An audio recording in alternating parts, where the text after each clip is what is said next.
We got your 6. At 6 a.m. with The Link on Breeze 93.9 FM.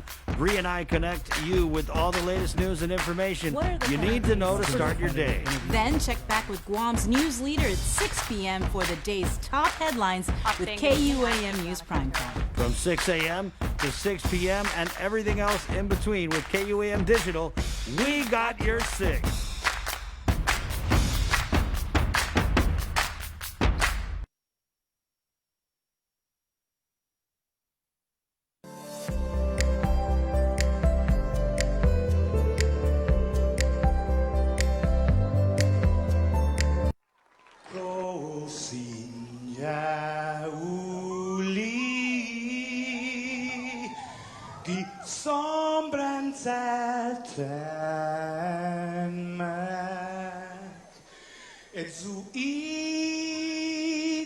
Saluda antes de niga Radzauds and malak estrellas durante todo el memu a no distancia como kupugi palu Zangiman malak guafi ikonum nasugi airi prebatu la noci nai banderata Gaigi, pues atan fanny bandera, co esta pogua pumalapa,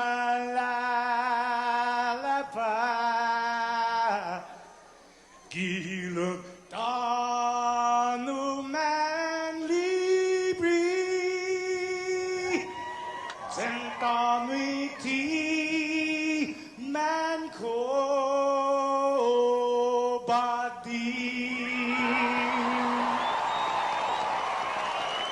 Panogi tamoru purita nota Kantai matu na nyagi todu ilugat Parai honra Parai gloria Abiba is la sin para y honra para y gloria Abiba is la sin para todo y tiempo y paz para hita dan gini langit na bendisyon Conchay peligro na fan sofuham Zeus protegis languahon Conchay peligro na fan sofuham Zeus protegis languahon Osaina, Oleniti, Dino Marie, Amines Kuntan, Dinale. Osaina, Oleniti, Dino Marie, Amines Kuntan, Dinale.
beauty of our land. So here we go now, here we go. Here among the music, here we go now, feel the flow. Ginini mastakilu, hina soku. Ginini mastakalu, corazon. Tan imas figu, nani nasinyaku, fresh in my sadu. Parabat protein, tan defendi. Hinengi, cultura, lenguaje. Airi, hano. Zanitano tamoru, yes, yes, yes. Zanitano tamoru, yes, yes, yes. Ire shaku, la la la la. Did it to get into stop that? Did it to get into stop that? Did it to get into stop that? Did it to get into stop that? It's the who, what been my ihilo, Zani Biblia, Ibandera, Ibandera, Mohan, yes, yes, yes, Ibandera, Mohan, yes, yes, yes, Ibandera, Mohan, yes, yes, yes, Ibandera, Mohan, yes, yes, yes, Ibandera, Mohan, yes, yes, yes, Ibandera, Mohan, yes, yes, yes, Ibandera, Mohan, yes, yes, yes, Ibandera, Mohan, yeah.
All right, let's go.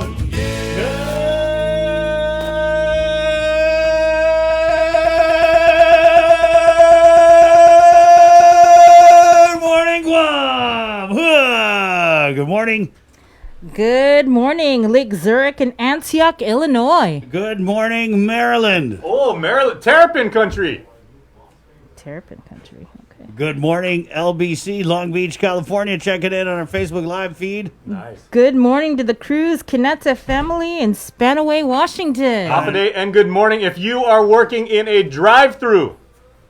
Good morning, Roberto Fracassini, who wishes us a buongiorno, Guam, a Chris, and a Sabrina, hey, and have a good Monday, and I forget about it. You know what we got to ask him to do, because he played such a beautiful piece on the flute during the 9/11 virtual ceremony.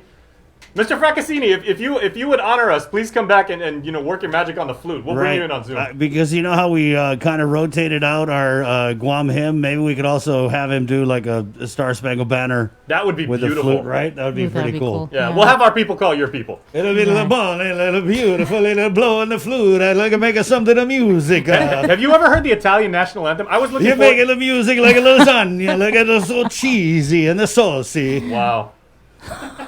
You put a little bit of the garlic bread and the pesto and the anchovy. Aye. I'm going to go ahead and guess you've never worked at the United Nations. All right. Just wild guess. All right. Good morning, Mr. Fraccassini. Brown sugar tea, half a day for Maliaco. Good morning to everybody in quarantine. Oh, half a day, and good morning to everyone in Macha Now. Right on. Good morning, Dino. From the big island of Hawaii, brother. Oh. And Chris Agigi, Boomer, Sooner. Aha. Good morning, Las Vegas. Good morning, Kansas. Good morning, California. Good morning, MTM. Good morning to you if you are watching football and us too. That's why you bought that big screen so you can actually do side by side. We appreciate you giving us your attention as well as the Cowboys. We appreciate you going Keaton if you got one eye on the link and one eye on the football. There you go. Good morning, CNMI. Good morning, Umatic, where they canceled your testing again. I'm thinking it's maybe something personal. Half a day to the land of, 1,000 lakes in Minneapolis, in Minnesota, where I've actually seen, my friends on Facebook are showing me, the leaves are starting to turn. It's beautiful. Fall is here. Good morning, Melissa. Good morning, Inalahan. Good morning, Epan. Good morning, Talafofu. Jotnia, good morning. Good morning, Chandler, Arizona. Good morning. I got a good morning to where the Carabao used to be in Jotnia. The big Carabao statue. I love that. It's not there anymore? I don't know where he's going with this. Good morning to everybody who ran their virtual race last minute with the United Guam Marathon over the weekend. Oh, nice. A lot of people out doing that. 620. Good morning. Brought to you by First Hawaiian Bank, Calvo Enterprises, and IT&E. It is the link on the Breeze 93.9. Good morning, Sabrina. Good morning, Christopher. How was your weekend? It was filled with a lot of sleep. Nice. Caught up. Hibernation. Mini hibernation. Yeah. Oh, my gosh. I stayed in bed, I think, all day yesterday. I was supposed to go walking, and I just said, forget it. What did you eat this weekend? I'm curious. I ate the lumpia that you gave me. Right on. I don't even remember. How about you, Jay? It's pretty bad. How was your weekend, Jason? Crunchy peanut butter sandwich. I did that. I wore all my protective gear. I went to the store, got me and my mom some, groceries and everything like that, and then made, no jelly, just crunchy peanut butter on white bread. Protein. Wow, that's one of your go-to recipes, right? Yeah, and I was good for Saturday morning. I did a lot of cleaning, did a lot of chores around the house, took care of business. Nice. And then I did a lot of reading. I read 2 books this weekend. Wow. What did you eat, Christopher? I ate just about everything. I had a good chance to run that 10K with the UGM with the other half on the USO. 6.2 miles. Done. Nice. Tough, though. It was tough. It's fun, though. And a lot of people were out doing it. And you guys could check the United Guam Marathon website. Remember, you had to have turned in your time yesterday.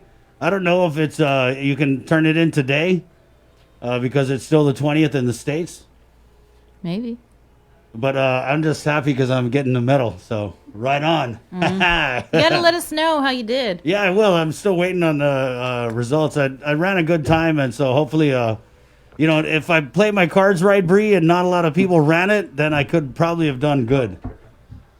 Which is why I didn't really post about it too much, because I don't want to remind people, like, hey, you got to run this by, tomorrow. So hopefully all the pros forgot and are waking up this morning and saying, I knew I forgot something. Good morning. 6:21 coming up on the show. Wow, there's a whole lot. It's jam-packed. We start with Landon Idlet of the National Weather Service. Some crazy weather this weekend, Bree.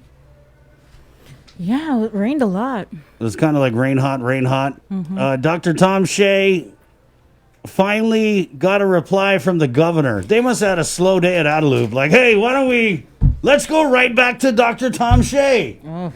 I don't know whose idea that was, but so now we're getting him on. He's talking about sending Guam residents, returning Guam Quarantine, residents, yeah. right? And he does make some good points in his letter. If you test positive for COVID, and you're not. I mean, if you're not in quarantine, you stay home. You come into Guam, you stay in a government quarantine facility for 14 days, even if you test negative. But there's reasons why we're doing that, and that's to contain the spread of COVID. And there's obviously some disagreements, and the judges came out and released some people from quarantine. Crazy. Yeah. And then we had the clarification of the executive order or new executive order that came out last night, I want to say. Yeah. I didn't understand it because it was... It was a CYA move. Yeah, it was kind of ridiculous. CYA guys, cover your dogging. Yeah, and so, of course, we were like asking Adeloop, what does this mean? And, I'm in a couple of different chats, and people were joking about it because it was like, what does this mean? No school or what? Because nobody really knew. It was like, what? It doesn't explain what the difference is. Yeah. What are the changes? In layman's terms, to where anybody that would get this press release would know exactly what the changes are. Instead, it was like in code. Yeah, it was in lawyer code, Bree. They had one of their lawyers is like, okay, well, I think we're covered if we just say that, cite the Guam code annotated 3.386924. Just write that in there real quick, no explanation. Then as long as we got it in writing, lawyers, everything's got to be in writing. Right. It was like press release, said it, and then hopefully the reporters will forget it. But no, we needed to know what are you talking about? What are the changes? And so I know Nestor had worked on that, and basically it was like a one word or something from shall to May, a change. From will to May. Will to May. Yeah. I have the story in the newscast, but it was just kind of like, okay, what are you really trying to do here? What are you really trying to say? And so what was the response when you asked? So we got that from So Crystal. the response was... Okay, so here we go. they sent out the press release, and I asked, like, okay, so does this mean that the 14 I asked what's the changes exactly? And then the response was, it makes clear that our quarantine and isolation procedures rely on authorities set out in 19605 rather than in 3333. Come on, guys. So I asked, okay, but is the 14-day mandatory quarantine in a government quarantine facility still in effect? Yes, it doesn't change anything operationally. So this executive order is just to clarify why people are being required to quarantine in a government quarantine facility and go to a government isolation facility, but policies do not change. It's clarity in provisions, but nothing changes to our quarantine operations. That remains status quo. So I don't know why it just didn't say that in the press release.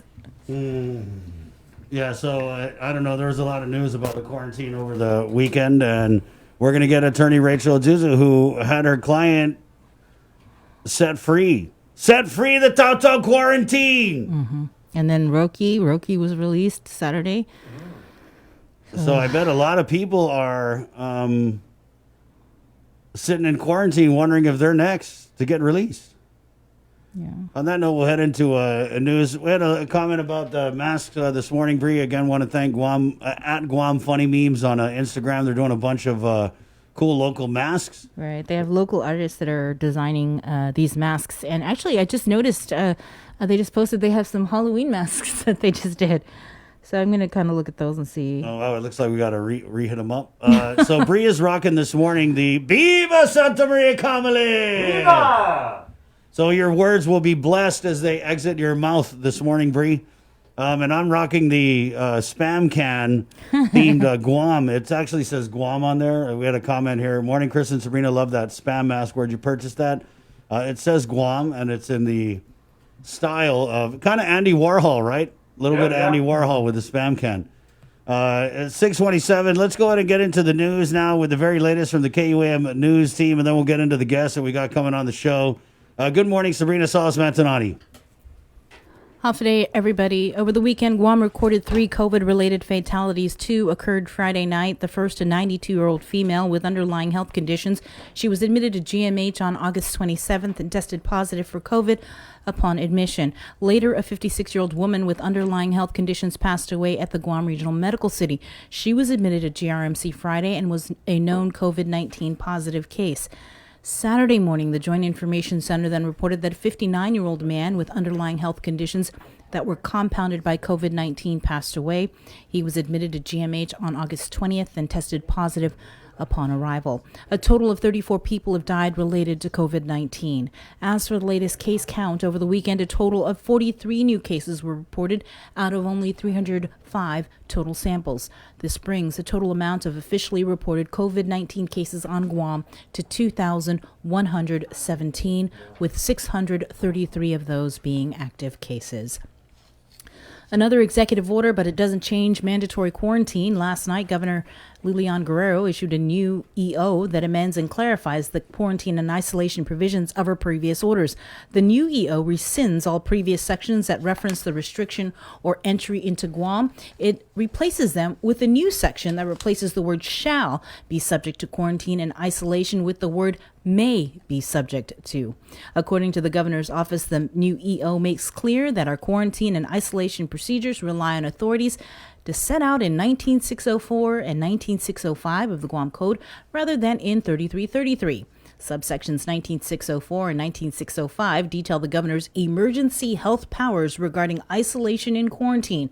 Section 3 is specific to the Department of Public Health's authority. The governor's office also said, quote, because the power to quarantine relies on a broad framework of organic and statutory authorities, we want to make clear that we have every available legal tool in the toolbox and are not limited to utilization of a singular provision to the exclusion of any other. The new order follows court rulings last week by Superior Court Judge Elise Iriarte, in which several people under quarantine were released because she found that the government had violated their constitutional and due process rights. It's not clear if the new executive order was in response to the court's actions. Again, all travelers into Guam are still subject to a 14-day mandatory quarantine in a government quarantine facility. The U.S. Naval Base Guam's Visitor Control Center won't reopen today as planned. The center was closed last week after an employee tested positive for COVID-19. The base planned to reopen the center today. However, it will remain closed until further notice to implement additional safety mitigation measures. Guam's public auditor B.J. Cruz speaking out on the Gura board-approved raises, specifically the governor of Guam's response. Peter Santos has more.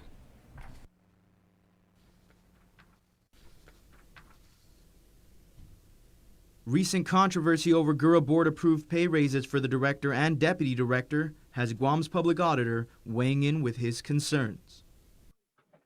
I'm really sorry that the governor allowed herself to be dragged into this thing. She was a president and CEO of a bank, a billion-dollar bank for the last 15 years.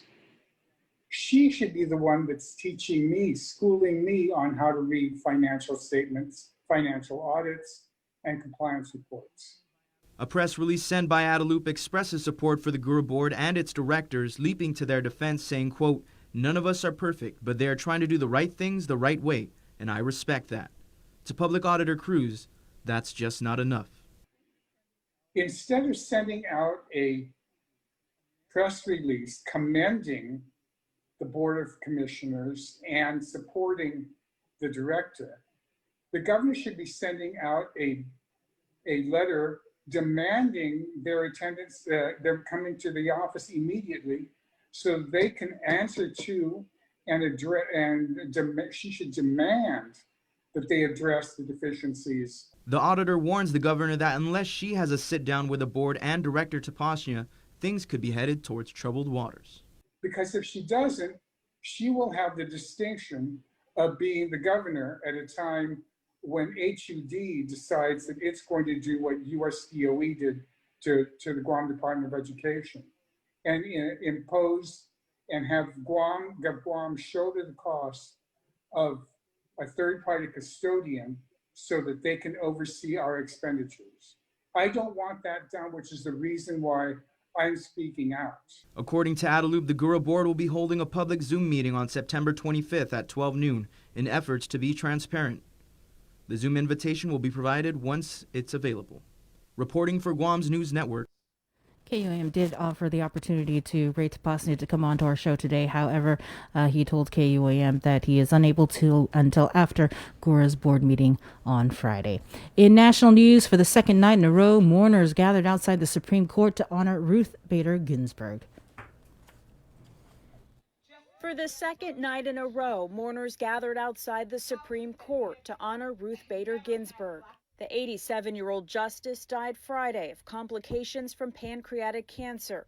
In nearly 3 decades on the high court, Ginsburg earned a reputation as a staunch advocate for liberal causes and equal rights. Did a lot for us, especially LGBT rights and everything, just women's rights as well. President Trump said Saturday he will soon name a nominee to replace Justice Ginsburg and called on the Republican-controlled Senate to fill the vacancy without delay. Majority Leader Mitch McConnell says he will hold a vote on the president's nominee, something he refused to do ahead of the last presidential election. The American people should have a say in the court's direction. After Justice Antonin Scalia died in February of 2016, Senator McConnell did not allow a vote on then-President Obama's Supreme Court pick. President Trump later filled the seat with Justice Neil Gorsuch. On Saturday, Republican Senator Susan Collins said Ginsburg's replacement should be chosen by whoever wins in November. I totally disagree with her. We have an obligation. We won, and we have an obligation as the winners to pick who we want. President Trump hinted he could nominate a woman. I will be putting forth a nominee next week. It will be a woman.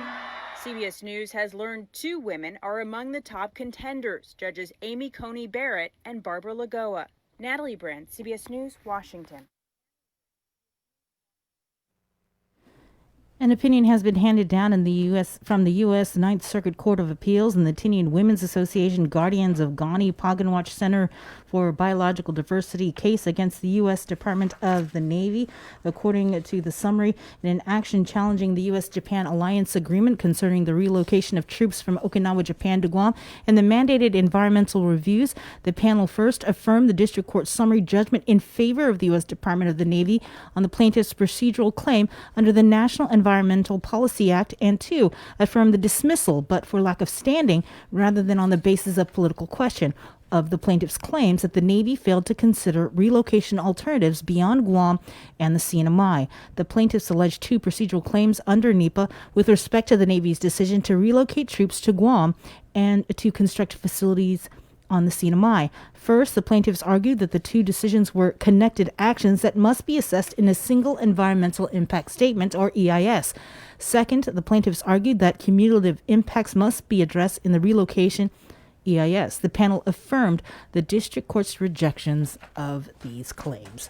30-year-old Mark Guerrero Charfers was arrested and charged with family violence and child abuse as misdemeanors. According to court documents, police responded to a report in Tamuning on September 18th alleging Charfers had been abusing a 3-year-old child. That evening, Charfers allegedly used a belt to hit the child when it refused to sleep. A woman tried to intervene to block the belt from striking the child, and Charfers allegedly pushed her away and yanked the child into the air like a, quote, rag doll until he fell.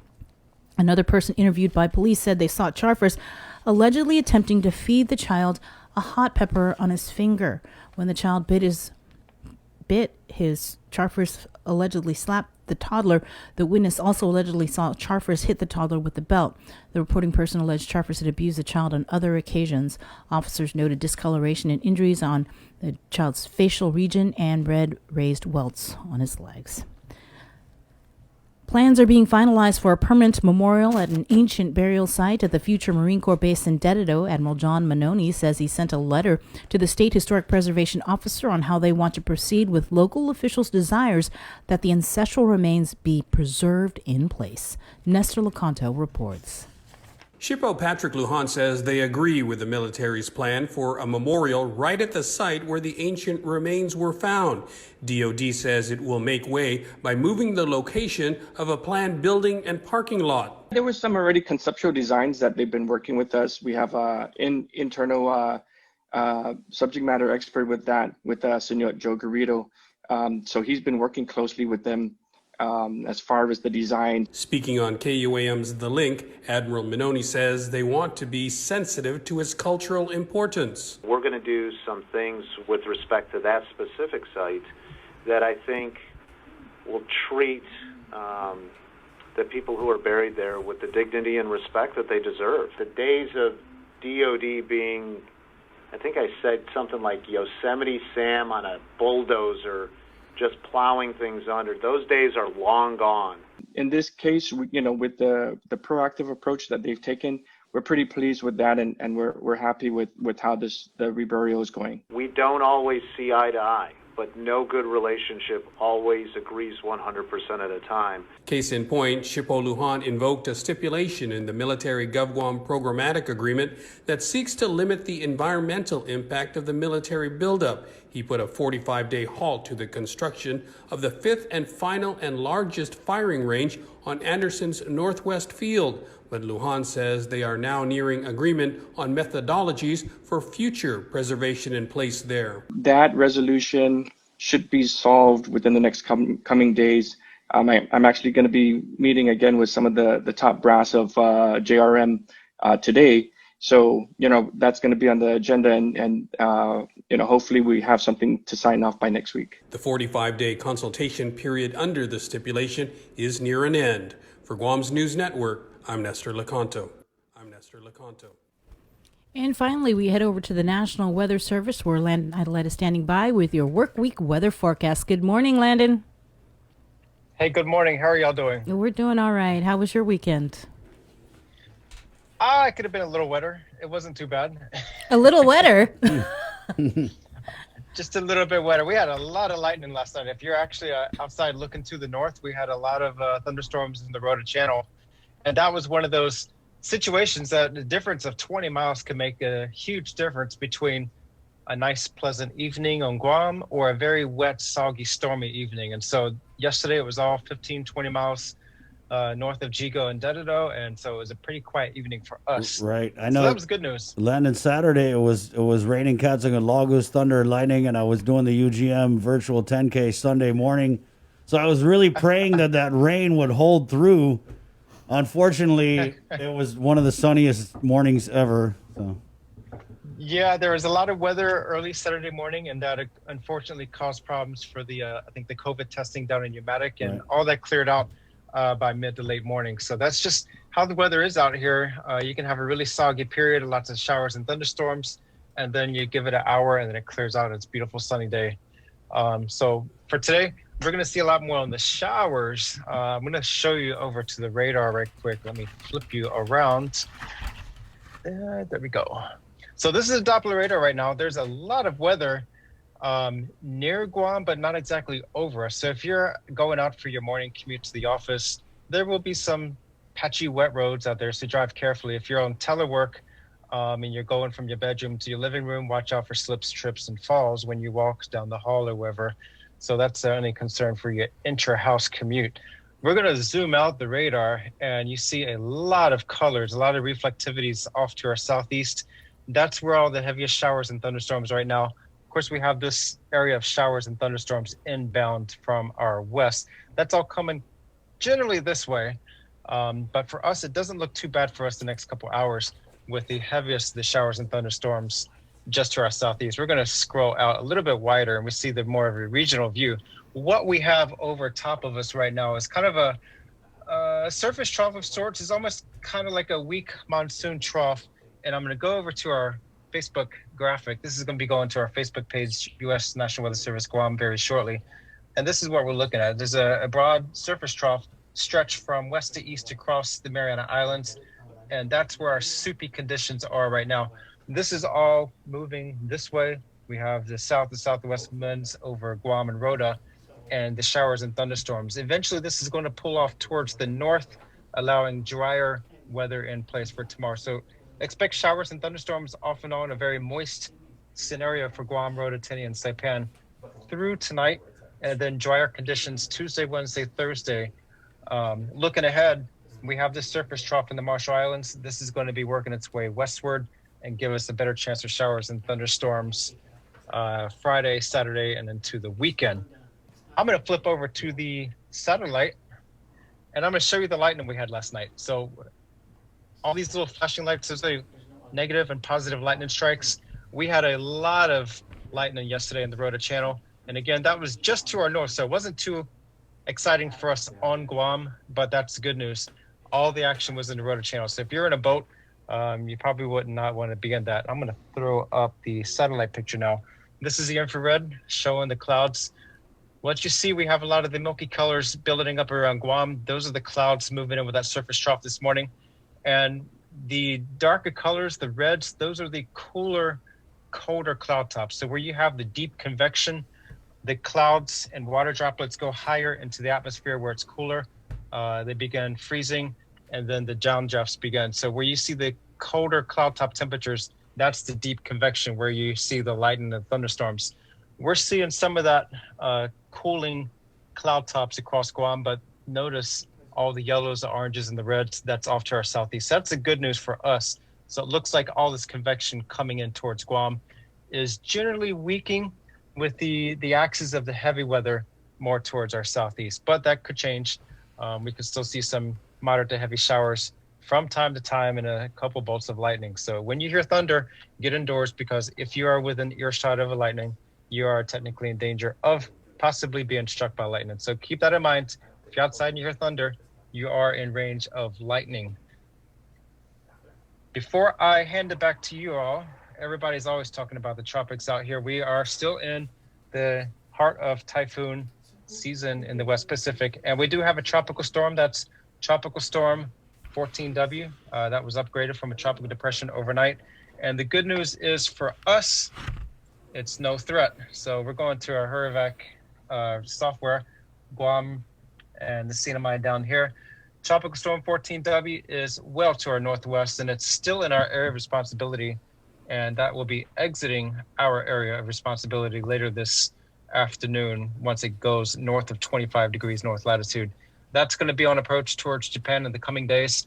Right now it's a tropical storm, and it could maybe come just shy of a Category 1 typhoon, but right now the current forecast trends keep it at a severe tropical storm in the coming days. So we'll see what happens with that. But again, this tropical storm is no threat for us as far as the rest of the tropics.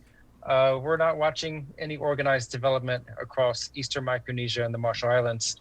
So that's the good news for us. But of course, it is wet season and things can change rapidly. So we do have to keep always prepared and our eyes open for any kind of development. All right. That was all a of lot. that. Yeah. Yeah, right on. And it's so fancy too. I know, dude. Those little like things and the lightning. I like that. you. Yeah. It was quite a show. I was out on my patio watching it last night. It was a beautiful evening. So as long as it keeps a distance, it's not that bad for us. Right on. Yeah.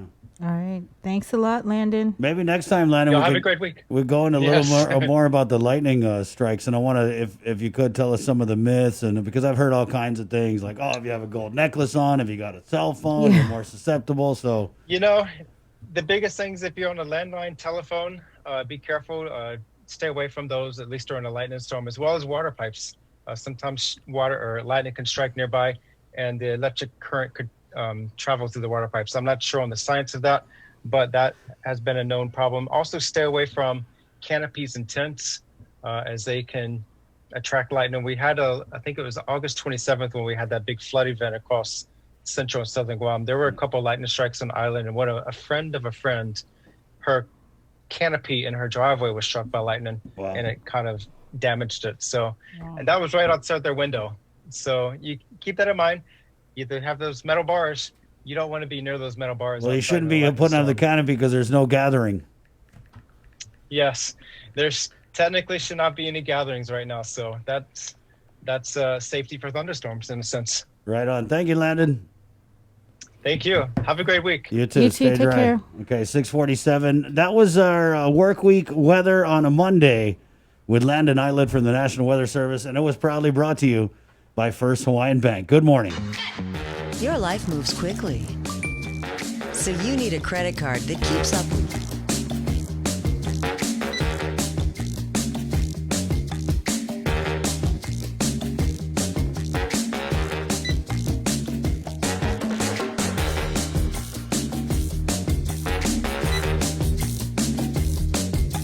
life moves quickly.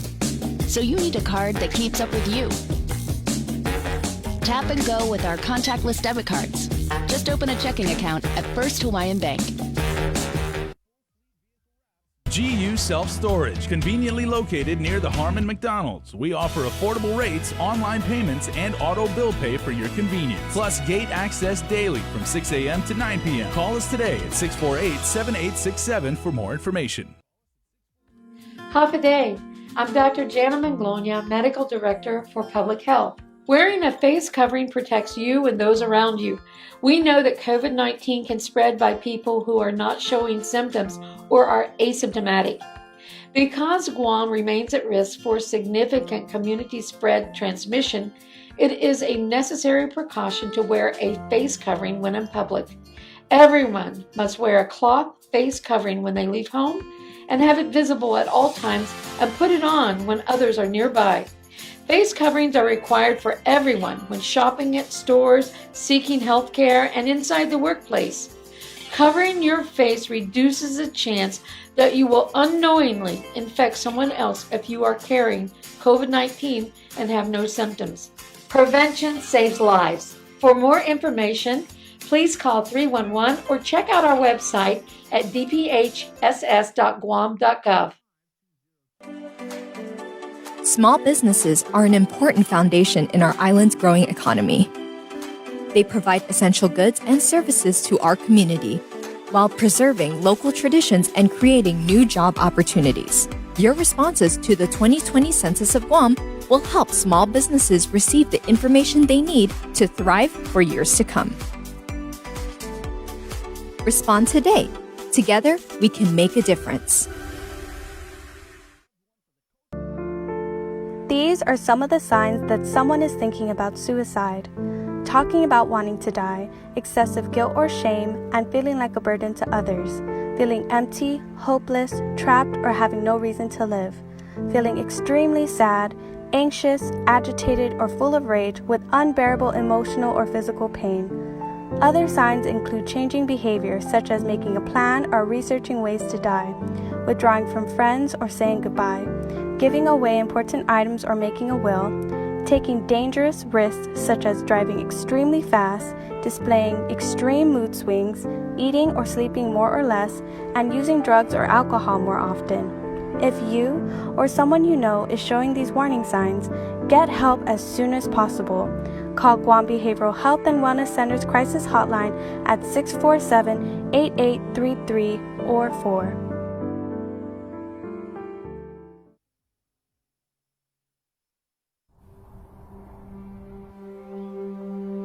When the world feels stuck at home, there are people who would love nothing more than to have a home. Disasters don't stop during a pandemic. Together, we continue to give help and hope to those in need.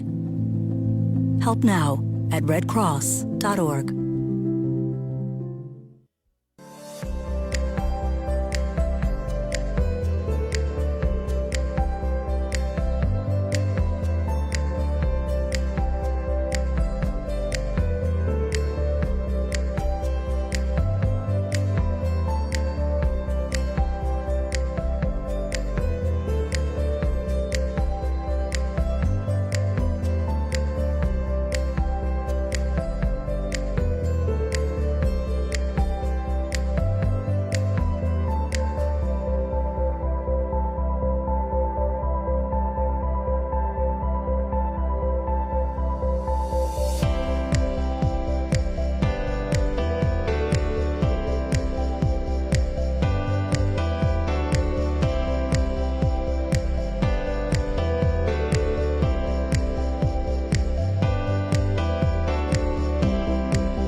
Hey, good morning on you, 653.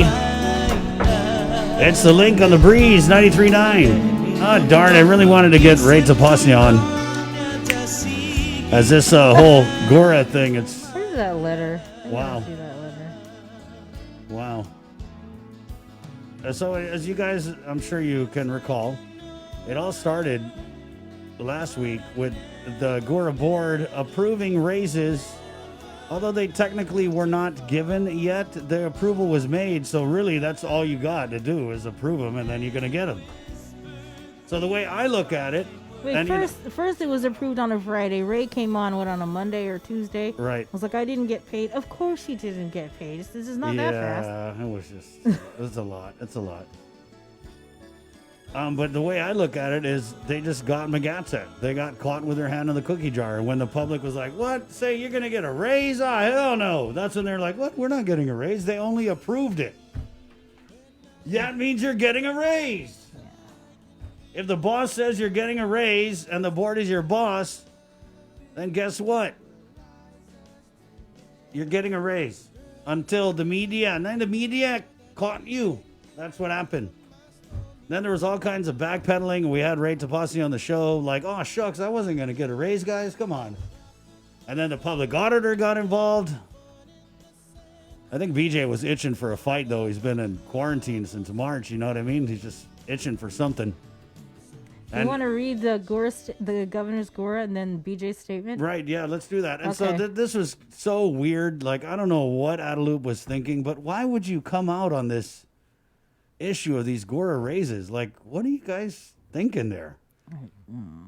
Well, you just should have shut up about it and it would have went away. But instead, by coming out with this press release where the Gov and Adelup are going to bat for Ray Tapasnia and his approved raises, you just extended the life of this conversation. So thank you. Thank you. So after all that last week with Ray and his raise, not raise, the governor issued a press release, and it's Governor Leanne Benavente issued the following statement. After a meeting with the leadership of Gora at the beginning of this year, I noted that because of Gora, 152 families had new access to affordable homes compared to just 5 the year before. Amid the COVID-19 crisis, Gora has played a key role in our effort to house the homeless and deliver millions of dollars in rent relief to those who need it. And in August, the independent firm of Deloitte & Touche issued one of the best compliance audits for Gora in recent memory. This week, Gora's leadership has been criticized for a raise it never took at a time when so many people are struggling. We can all understand why. I feel like I need to put some music under this. Even knowing the raises wouldn't be taken by anyone, the board acted as they thought their rules and policies required. I stand behind the men and women of Gora, its executive leadership and board members. None of us are perfect, but they are trying to do the right things the right way, and I respect that. To address public concerns in an open and honest way, Gora's board will be meeting on September 25th at 12 noon. All are invited to participate via Zoom. The Zoom invitation will be provided once available. So that was the governor's statement on the issue. Yeah. And so Peter reached out to the public auditor to get his response. Yeah. And so this was the response that he provided to the... Oh, man, do I still have it? I should. I hope you do.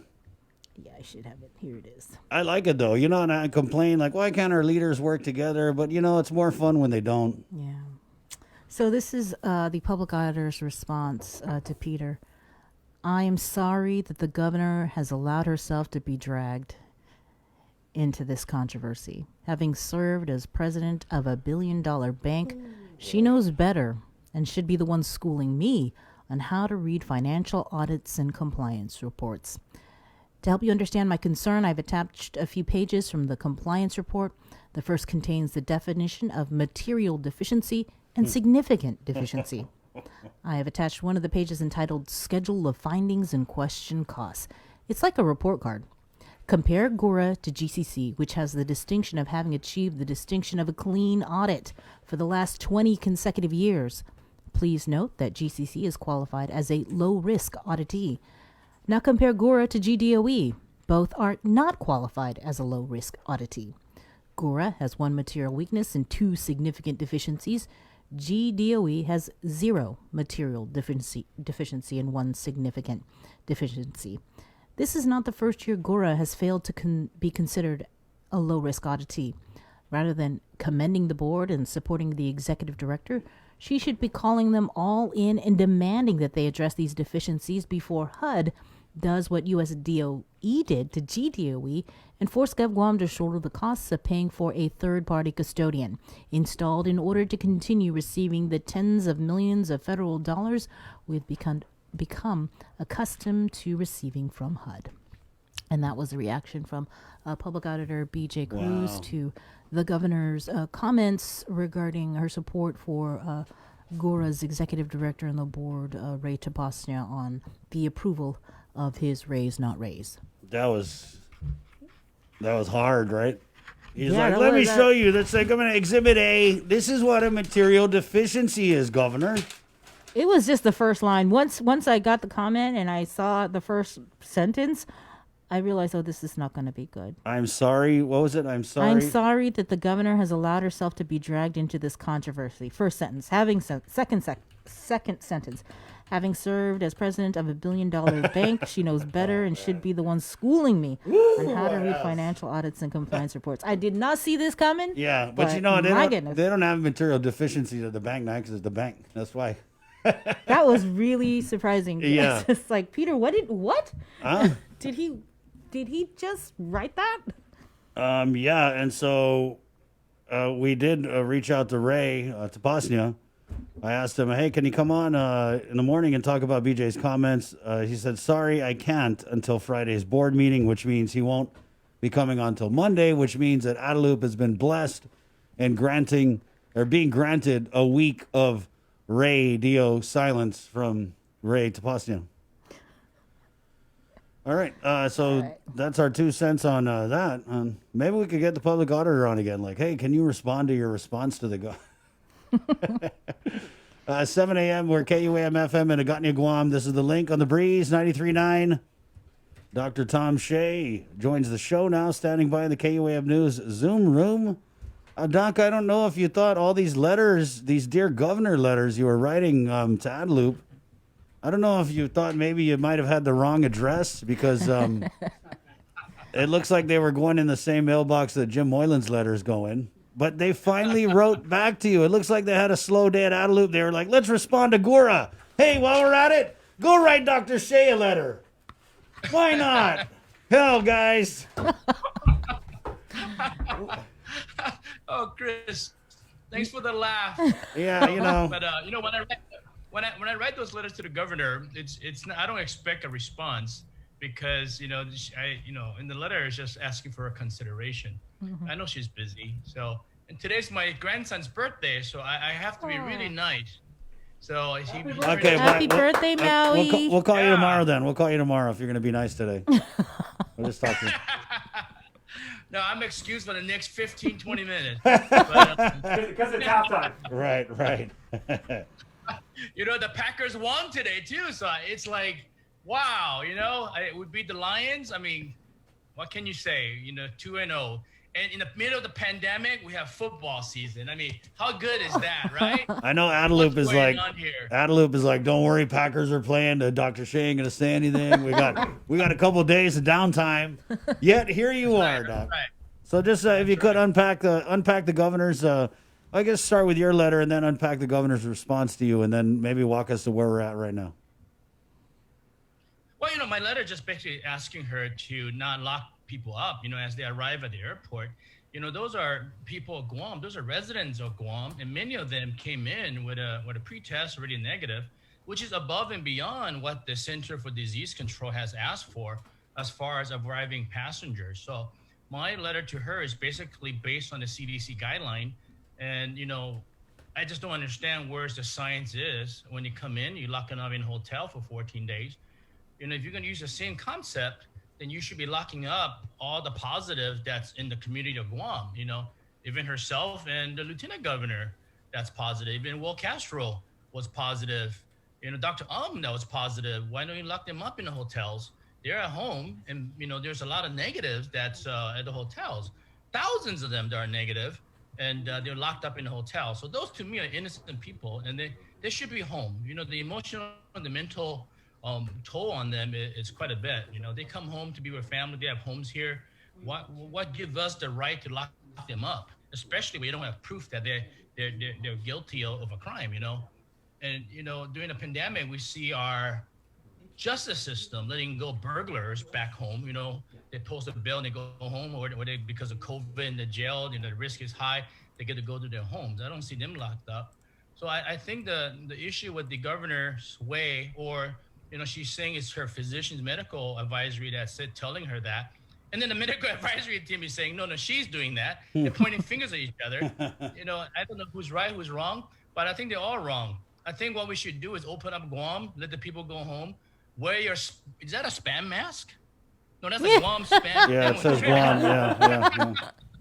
Yeah. Okay, just caught me by surprise there. But Let's keep coming for Dr. Wear your spam mask and watch your distance. Carry alcohol. There's tons of this sanitizer around Guam now. There's no shortage of it. There's no shortage of masks. Watch your distance, and we need to open up Guam. And I think if you look at the recovery rate, let's say for example, we tested 20, I think we've gone over 20,000, right? 20,000, and we tested 2,000 that were positive. Out of the 2,000 that were positive, we had about 30. Let's just say we have 40 deaths, okay, or 50 deaths.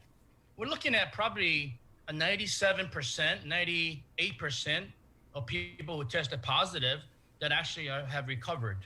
And those people who had real bad comorbidities, heart disease, hypertension, diabetes, cancer, those are the critical comorbidities that we really got to focus on. Lee Weber wrote a letter today, and I agree with him. He's saying that, if you really think about it, if public health is doing this for the safety of our health, you see alcohol on the shelf, you see sugar on the shelf. What else do you see on the shelf that's real harmful? A lot of things that's on sale that are real harmful, and public health is not doing anything about it. So those are the things that I think Adelup and public health has to be on the same page. Now, she issued a recent order that took back some of her orders, but it doesn't make sense. From what I'm hearing from Adelup, and I've been reading what she wrote again, and I think what she's basically saying is that you're still going to be locked up in a hotel when you arrive, regardless. Yeah. But basically, she kind of took herself out of the picture. Or if I'm reading right, that she's basically saying that if you want to get out, you got to go to the judge. Let me just read, Doc. Go ahead. I just want to read the statement that we had sent out to Rachel Azusa, who's kind of right at the front there with Attorney Terlai and Attorney Fisher in representing clients. She had asked us if we were going to get anyone from public health to talk about the new EO. And, well, we have asked them to come on and talk about the quarantine specifically, but it's tough because if we're going to get public health and it's either they're going to come on and talk about the quarantine or they're going to come on and talk about the COVID response, then obviously we're going to choose the COVID response. But this is what Rachel's interpretation of the new EO. She writes, Chris, what the new EO does is invalidate the mandatory quarantine at a government facility. It still allows for quarantine of 14 days, which may be at a government facility, but it does away with subsection A of the DPHSS guidance memo 2020-11 Rev 7, which says all passengers must be quarantined at a government facility. The memo was referring to a section where the new EO rescinded. The new EO is unclear considering the government's tactics in keeping these people in the dark. I doubt the focus is on what the travelers want. I think this is yet another tactic in trying to get the court to decide that these people truly volunteered to be in a facility. The court already decided that people did not voluntarily go into custody because the EOs made quarantine in a facility mandatory. We have a hearing this week on government's motion asking the court to reverse herself on that finding. There you go. So that's what? So it rescinds but not rescinds? It's like a raise, not raise. You know what I mean? It's one of those things. Yeah. Now, I have patients who are locked up in the hotels, and I'm trying to get them out, and I will get them out. But here's the thing. They have no reason to being there, period. What the government has done is that basically they give a piece of paper and they say, hey, this is a voluntary quarantine. You got to sign it. and then they'll say, hey, if you don't sign it, you have to pay a fine, or you could be thrown in jail. Basically, that's what all of my patients, all the friends that I know that's been in the lockups at the hotel.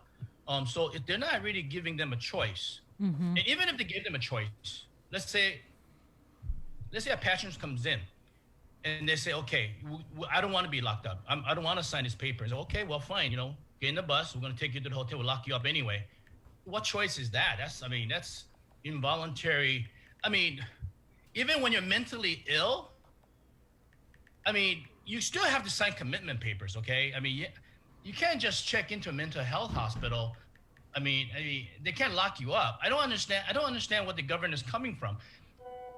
Long story short, Chris, if I can get this message out to the governor, if she's listening, or if anybody from public health is listening, or the PAG is listening, whoever the doctor is advising is listening, I've been getting messages from people who's within the governor's circle that says, Tom, we don't agree with what the governor is saying. We don't agree that we should be locking people up. So who's saying that, Dr. Shea? Which of the Adelup insiders is telling you that? Me to say that? If I tell you that, then I won't get any insider information. You don't want to blow your source. Doc, can we just read a portion of the governor's response letter to your initial letter, so our viewers and listeners kind of have an idea what exactly she said? So her response was, "Hi, Dr. Shea. Thank you for your email. We tried home self-quarantine for returning residents, and it did not work. During the surge of the U.S., many returning came from those hotspot areas, basically all of the United States. We found through contact tracing that there were breaks in the home self-quarantine and was one of the reasons for the surge we are experiencing. We are looking at a 7-day test out protocol. We have not made a decision. Please know that these measures may be hard, but it is necessary to slow the community spread. We are no longer seeing 3-digit increases in cases, but we still remain in mid-double digits, and our fatality rate has increased to 1.51%. I am following this very closely and will make decisions based on data and science. Thanks for your concern." And that was the letter response from the governor to your letter. I believe it was on September 16th. And I think I wrote her a 2-3-liner response to that as well. And I basically told her, I don't see any data. I don't see any science behind what she's saying. If you look at data and science, look at herself and the lieutenant governor. They didn't travel, but they caught it. They caught it on Guam. Where did they catch it from? Were they following the 3 Ws, the distancing?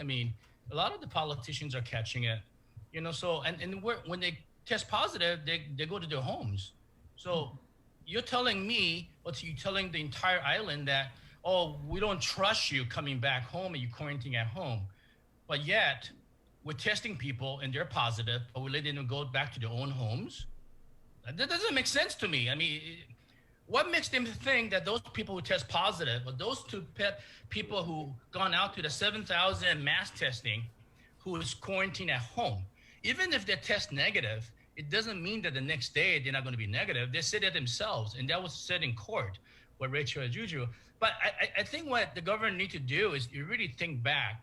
If you want to show me data, then show me solid data. And what science is this? They're locking people up in the hotels. If that's true data, then why haven't the WHO or the CDC has said, hey, let's all arriving passengers, we have to lock them up. That's the recommendation. I don't see that recommendation. There's not data, it's not science. Basically, they don't know what they're doing. It doesn't make sense. It really doesn't make sense. If she's saying data and science shows that, then people need to really be concerned about our leadership. Really be concerned about that, because that's not data, that's not science. And even if the physician panel, if they're saying, hey, that's data, that's science, I have not seen one arrest. Have KUAM, have you guys ever reported that public health has arrested 10 people that broke quarantine and published their names, published their pictures, or how much were they fined? If there was that many people breaking quarantine and they know about that, basically they're saying they have data and they know who broke quarantine. If they know those data and those who broke quarantine, publish those data and show me how many people broke quarantine. I'd like to see who they are and where's the pictures. I'm sure they're adults, so they're not minors where you have to hide their identity.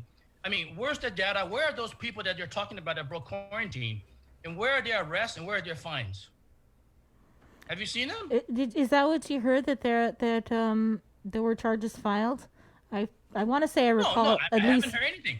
Oh, I have no idea if they charged anybody who broke quarantine. I think there was one. Yeah, there is one. One. There's one. One.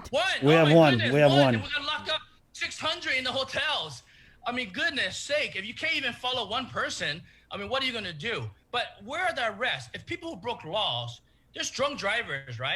You catch those drunk drivers, but you don't stop everybody from driving just because there are 10 drunk drivers. You're gonna lock down you take away every license. You're gonna shut down the streets because there's drunk drivers. It's a little different than that, Doc.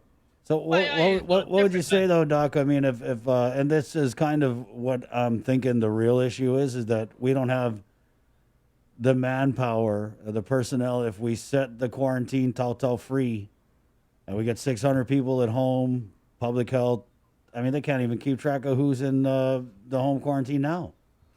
That's no excuse for the government.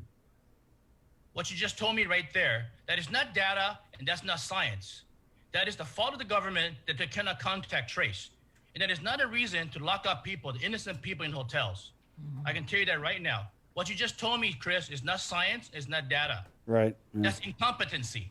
And the other thing is, right now the PAG had recommended to the governor this 7-day, now this new protocol, the 7-day test out. If you test negative, you can be released onto home quarantine, but you have to have this Sarah alert. And I got to say, we have been talking about this Sarah alert for a couple of months now. And I don't know why or what is the holdup. I mean, if you go and Google Sarah alert, it tells you exactly what it does. And that's what they're hoping to do. At least the PAG is to get public health to implement this. And you cannot be released onto this 7-day home quarantine or early release unless you have this thing on your phone. I don't think it doesn't make sense. It doesn't make sense about this 7-day. Okay, we're gonna trust you for 7 days, but the next 7 day, you're on your own. So I mean, you're gonna trust them for 7 days, and then the other 7 days you get to go. It doesn't make sense what they're just telling again. People on arrival, if they're residents, okay, if they have homes on Guam, they should be allowed to go to their homes. We have to trust them to do that, okay? But the other mandate I think we should do, mask, wash your hands, and social distance. I think we're doing that. So I think we have to do that. We're not going to get 100% compliance. No way. You're not going to do that. And I don't know what Sarah alert is. I didn't get the time or the day to actually look at that. But if it's a good app, then use it. But I don't think you should be tracing people. I mean, this book. What is this book? 1984. I ordered this book on Amazon. I'm reading it the first couple of chapters. And, it's so true. I mean, 1984 is 2020, and you can replace the leadership here with Guam on Guam. It's so true. 1984. I feel like we've been living in 1984 for a few years. There's no data. There's no science of what you're doing. I'm so confused. I'm trying to understand. Broke out George Orwell on our show. Dr. J broke out George Orwell on our show. It's really frustrating that our government is doing what they're doing right now. It really doesn't make sense. A 7-day test out. If somebody has a pre-test already coming in, that's going above and beyond. That's going above and beyond what the CDC actually recommend. If you're going to test, then require people to pre-test before you come on, because that way you screen out the positives, right? If you're positive, you test positive, don't come on. But then again, you're going to have positive where people recovered, because if you look at lieutenant governor and the governor, they won't test them again within 3 months, according to CDC, because they could possibly test positive again. So you're gonna be testing people who's positive, but they have no symptoms for 4 weeks, but they could have had the virus 2 months ago and they recovered. So you don't want to lock those people up as well. So public health got to do a better job in dissecting. But Chris, what you just told me is not data and science. What you just told me, if that is the excuse that they're telling you that they can't trace, they can't contact, this is the reason why we got to lock people up. I'm not saying that's an excuse they told me. I'm just saying that's, the facts is that they don't have enough people. That doesn't make anything wrong or right. I'm just saying that they don't. Data and that's not science, of course. Right?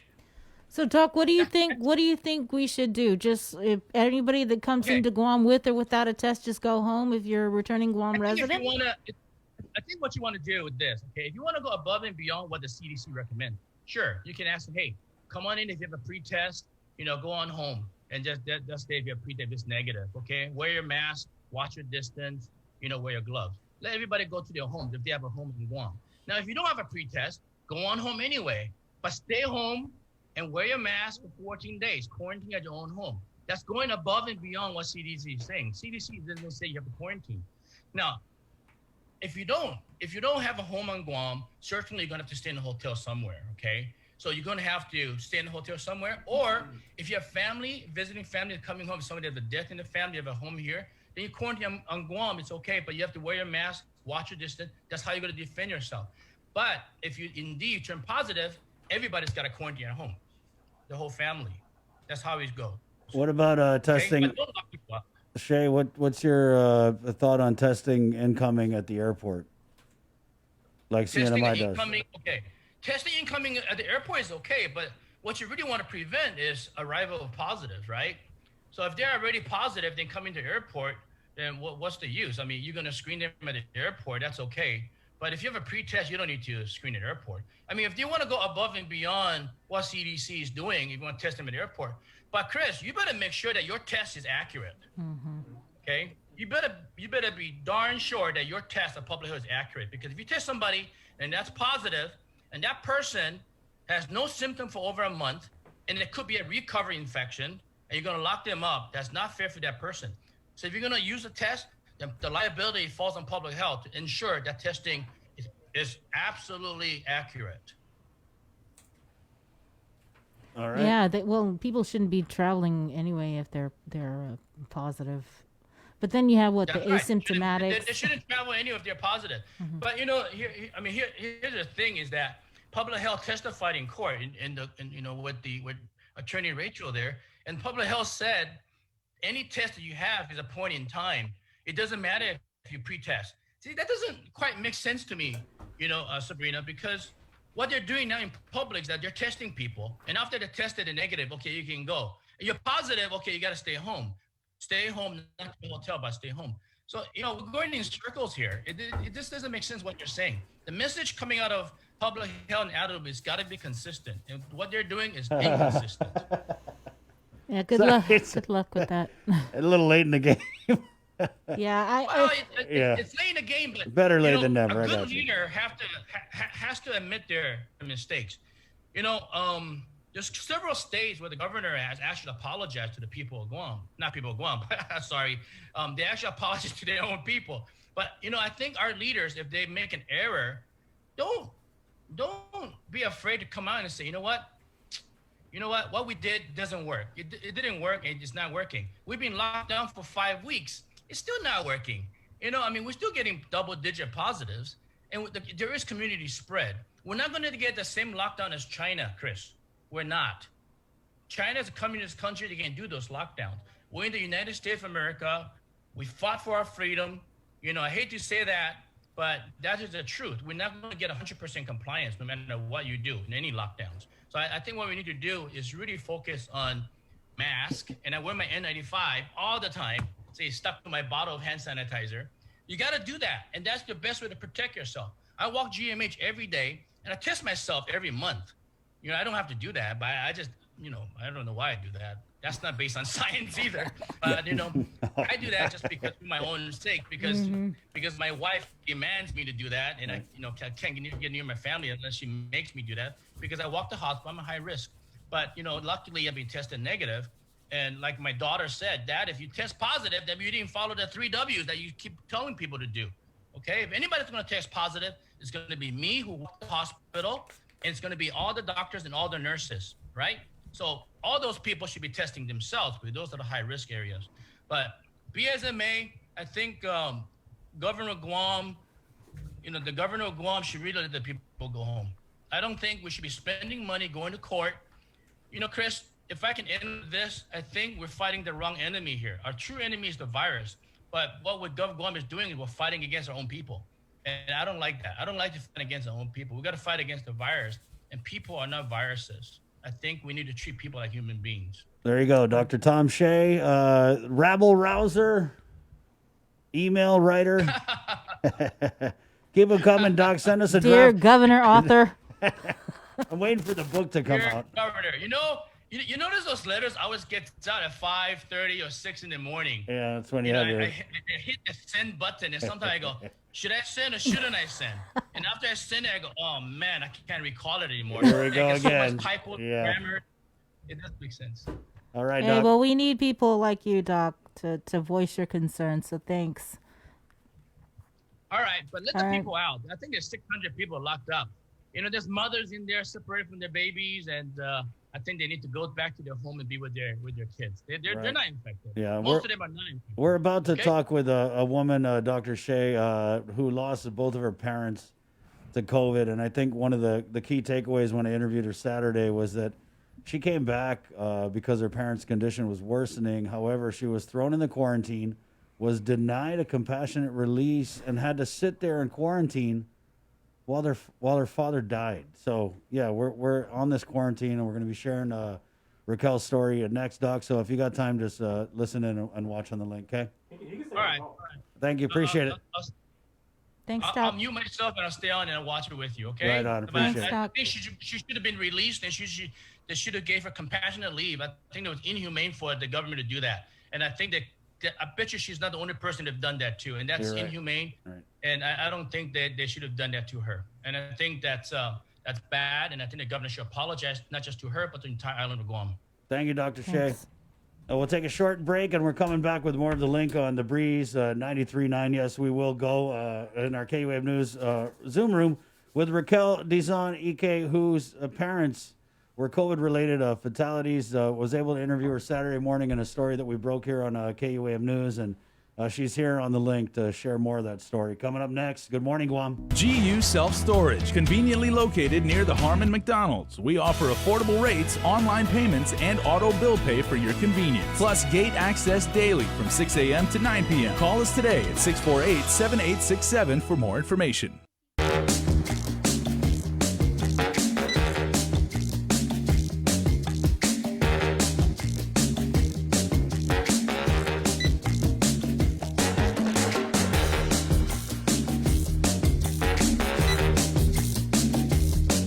Your life moves quickly, so you need a card that keeps up with you. Tap and go with our contactless debit cards. Just open a checking account at First Hawaiian Bank. We have the power to improve the schools our kids learn in, the roads we drive on, the healthcare we receive, and the opportunities for more jobs. By responding to the 2020 census of Guam, we can uplift future generations by providing them with the resources they need to grow as a community. Together, we can make a difference.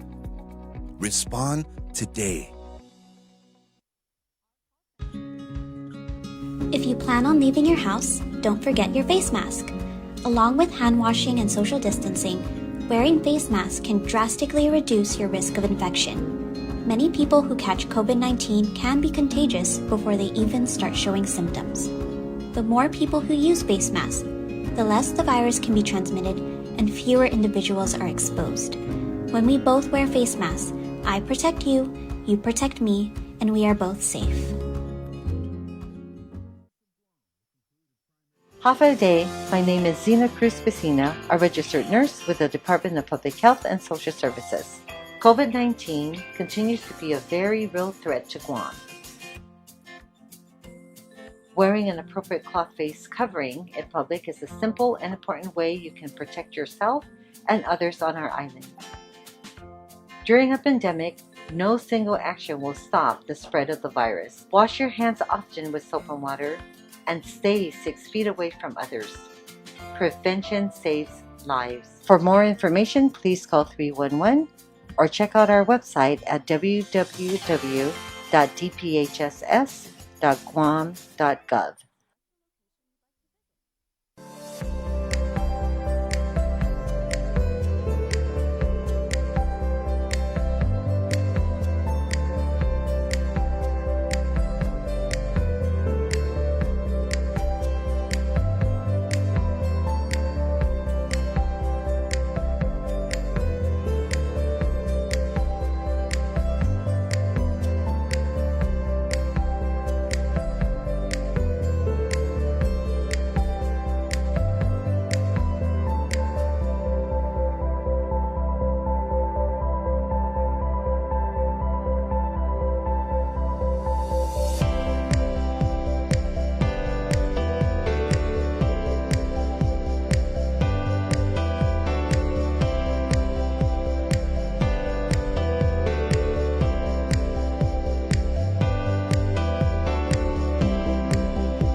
Good morning to our viewers on KUAM News' Facebook page. That's Edward R. Murrow award-winning social media right there. And let's get right into the KUAM News Zoom room where we have standing by live Raquel Dizon Ike, whose parents were COVID-related fatalities. And Raquel, I mean, this is we had a chance to talk Saturday morning. Maria Yu LaVille and Joseph Escotillo LaVille, your parents. What a heartbreaking story. And we're just going to try and let you tell it. If you could, Raquel, let's start at the beginning. And, well, I guess first of all, we'll offer our condolences. I mean, where were you when you got the call that your parents were COVID positive? Yeah, thank you. Yeah, I normally reside in Arizona these days, and we got a call that she was brought into the hospital for fever. And when I called the emergency, I was able to get into the emergency room, and I could tell they were in a kind of a panic, and they're like, "Who are you?" And I said, "I'm the daughter. I'm calling you from Arizona." And then he said, "Does your mom and dad go around, or does your mom go around in public?" I'm like, "No, she's 92 years old. She stays home." And they immediately just said, "She's positive for COVID."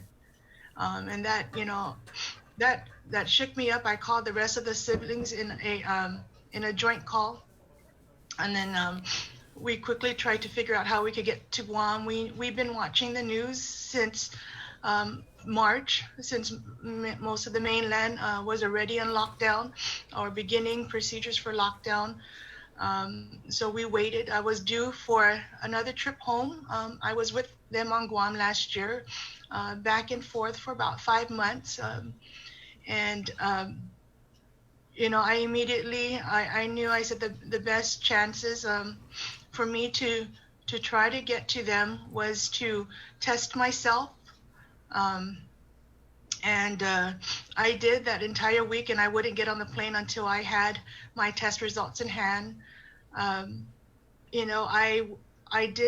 tested negative that week for the virus, but the first thing I did was I tested for the antibody, which I tested positive for.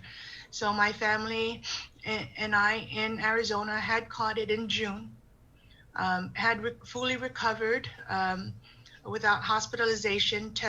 I tested on July 20th, negative. And in the week of my departure, I went in Monday, Tuesday, and then again I was flying out Saturday. But I decided to do another test on Friday, 24 hours before leaving, because it would have been 5 days by the time I got my first 5 days that week before landing on Guam that my test results would have been received. So I was doing everything possible to prove to the government that I'm good. I'm at least protected as best as I can, negative, and coming into a hot spot, that's something that people don't want to do. But I was just trying to get as close as I could to my parents and help in any way I can, because my father was not admitted. Well, he wasn't admitted with my mother, but he showed symptoms a few days later and then was brought in. I mean, they were living in the same house that I'm in right now. We just a small little village, right, Maina. They don't go anywhere.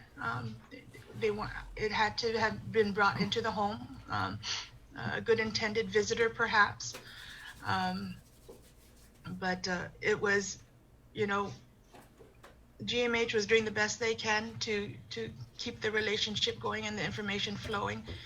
But I tried every day to appeal.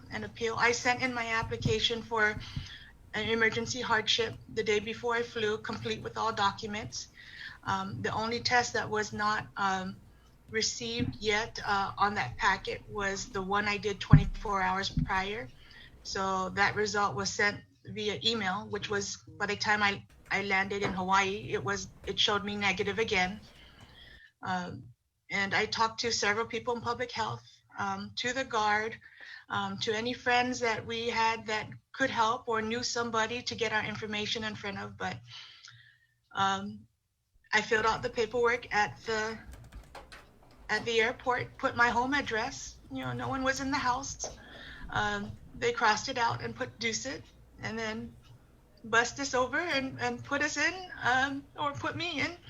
And I was hopeful still, thinking, okay, it's going to take some time for the government to look at it, and I got ready every day thinking I'm going to get released. And by Thursday, I just kind of lost hope, and just kind of had to concentrate on staying on the Zoom with our family. We have family in different states, and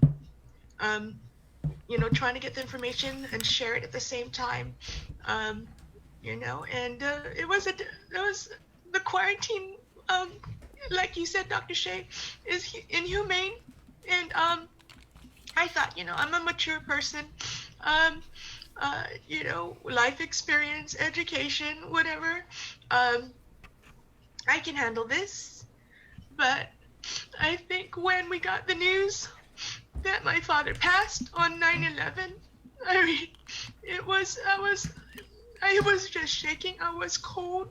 There was nobody there, no physical, nobody physically there, but you get that routine knock at the door, here's your food on a stool outside.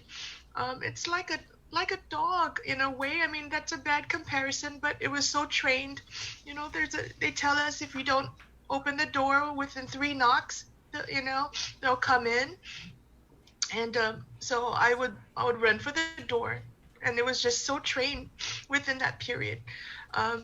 Here's your food, and I know they try to make it pretty and with dessert and water and a container full of food, but it was just kind of, it didn't matter. It looked like they were just, it felt like they were just trying to make it look more than what it really was, by making it seem as if we were getting home delivery like Grubhub or something like that, but that feeling of being alone, like, even connected to Zoom and this amazing technology, it was no human contact, no one, even just to, look at, hold hands, hug. I mean, and I didn't realize how much that really weighed. But that whole day I just cried. And my hotel room faces the water, and I could see people, from time to time exercising, and that was also punishment. You see such a beautiful sight, but you can't touch it. You can't be there. There's no comfort. And then I noticed that by the end of quarantine, I had food containers everywhere. I wasn't cleaning up. I wasn't getting ready for the day. And then that's when I realized, I said, this really affected me. I mean, I stopped being who I was. Quarantine, I understand, to keep the island safe, but I promised them, I said, I'm just going to be in Maina. I want to be home. I want to be in my house. I said, I'm not going anywhere. Here are my tests. Just let me go home, to where my family, where my mom and dad last sat to eat, to sit, to watch TV. I mean, I didn't know how much that all meant until then. And when I came out of quarantine, I didn't know what to do. And just, it was yesterday, I went to get newspaper, and 2 soups. And then I just started at Foodies in Vergara, and I just realized, I said, that was my habit when I was with them. I got them newspaper to read and soup. And, it shook me again. And we're trying to plan the funeral, and we're doing this through Zoom. My other siblings are trying to, they're arriving, and we're preparing for them to be locked up as well. So, this is all going to be, Zoom is like for meetings, for work meetings, this is not to foster relationships. We can't grieve together. We can't, and I know that they were older, and people will say that, they lived a long life. They were diehard Catholics, and I understand peace, and they raised us well in the faith. But this just added to, cruel and cold, and this was not natural. This was not peaceful, and, I feel shame that this is how they had to go. This is just not the way. And I love Guam too, and I respect what they want to do, but I don't know. In my situation, I just couldn't win my plea. Did This is a Did they say compassionate why? island. Did they say why you were denied? Did you get anything No, at they. all? I mean, they alluded to they said they understood that I wanted to do the right thing as a daughter, but they had to think of the community, and I agreed, and I said yes, I understand. I said, but I won't go anywhere. I said, just trust me, and that's what freedom is, right? Is that freedom, for trust. You just can't tell people, and that is communism. You can't tell me, you have to trust me as a part of the community that I want what's best for the community too. Raquel, But I just had to stop fighting them. I just had to sit there and because time was ticking in the hospital. Time was ticking, and I know that you asked me if I would send some pictures, and I was going to show you the pictures of them being restrained, but I said maybe that's too cold. I said, but that's what they had to do, and we asked over and over, like, why, and and we asked nicely to the nurses because it's not their fault, it's procedures perhaps, and they said that our parents are reaching for the mask, and at one point our mother pulled the IV,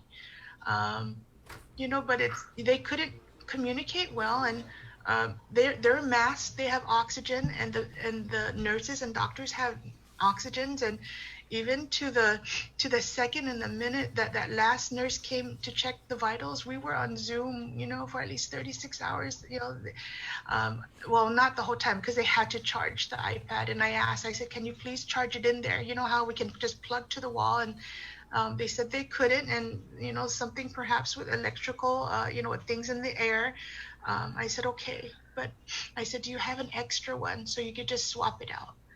I mean, they're still trying to figure it all out. I mean, eventually the images got a little clearer where they put tape on it,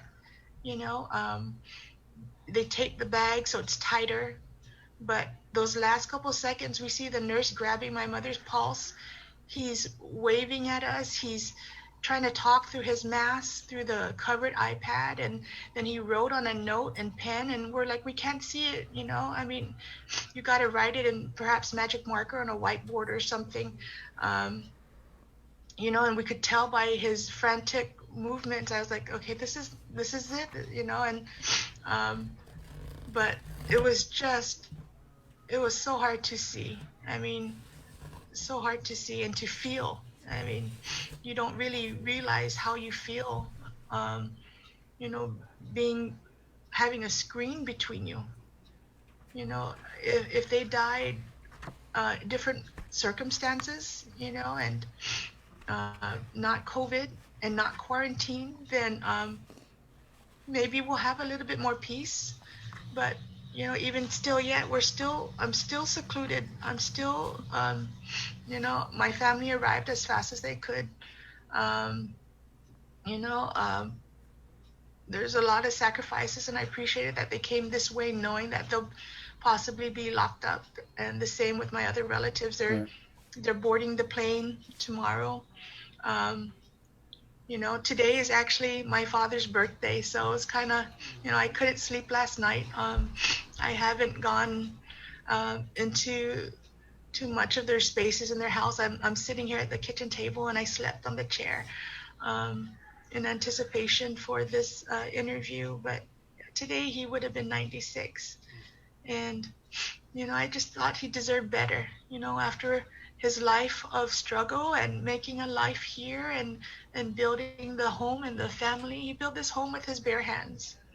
He survived World War II. I mean, he was such a simple man. His little Fruit of the Loom shirts always had holes, and we said, Dad, buy some shirts. And he's like, these are bullet holes from the war. And I was like, no, it's not. But, he was a comedian, and he was loving and simple. And I wish, they deserve better. And I know it's us that feel the pain, and now they're peaceful without, they breathe and move freely now.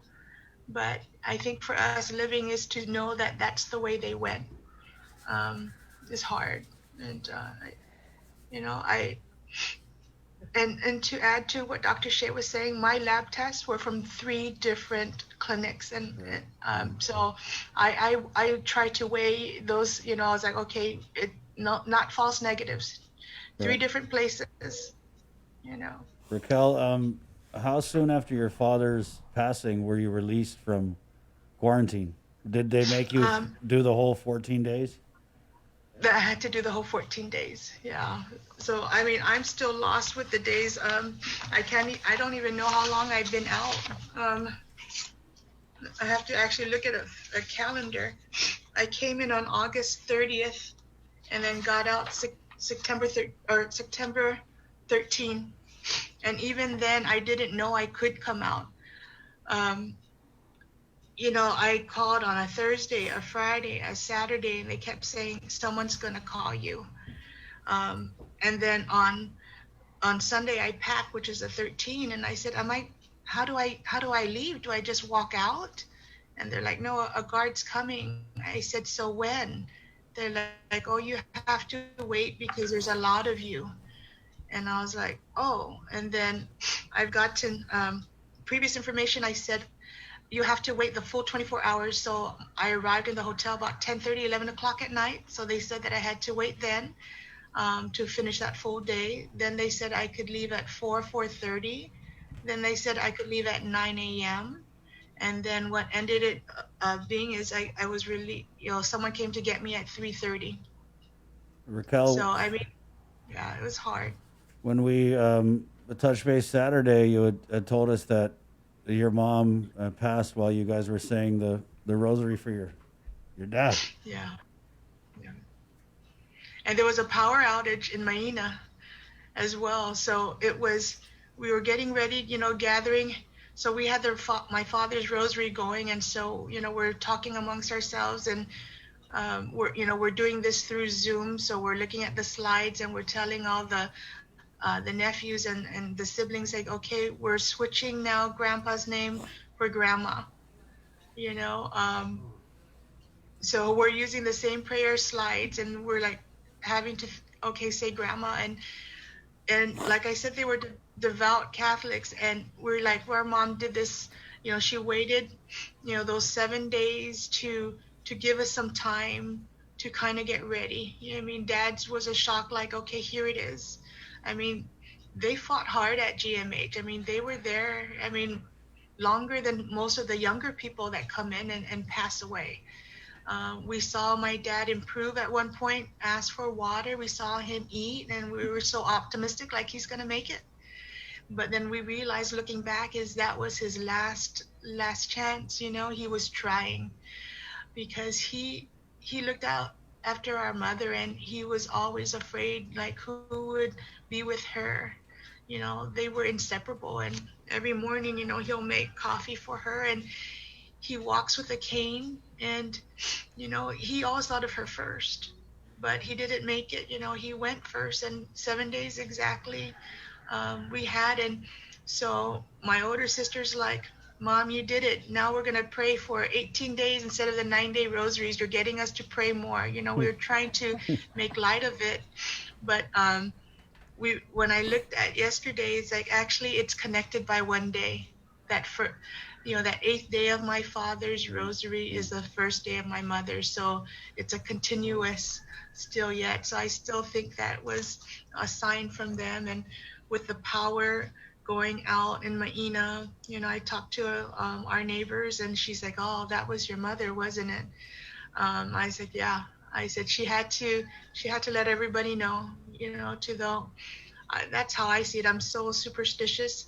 I was like, she did one farewell to Maina again. And then at my aunt's house in Barrigada, water started dripping from an air con that wasn't dripping, and it just suddenly stopped. I mean, it fell like heavy tears and just stopped. And, those things. And we were, when we were trying to understand that our mother had passed and we're on Zoom, the meeting suddenly ended. Like after we realized what happened, and it ended. And you know how you have to end a Zoom meeting? You actually have to press the button, end all. Right. I was the host for the meeting, and it just went blank. So we all had to scramble to get back into the hospital room to see, it's like, wait, is this right? Is this right? Are you right? There's no vitals. I mean, the pain of entering a Zoom meeting number and password, just delay. But, I don't know. I mean, my family is there, my husband and my children. And right. We're going to bring on your husband, Rach. But before we do, I wanted to talk to you because when we had touched base, you had mentioned there was one point, because your parents were hospitalized at the same time with the coronavirus. There was one point you had told us that the staff of the Guam Memorial Hospital had put their beds side by side. Yes. We were when they said that my father was, there was nothing more they can do.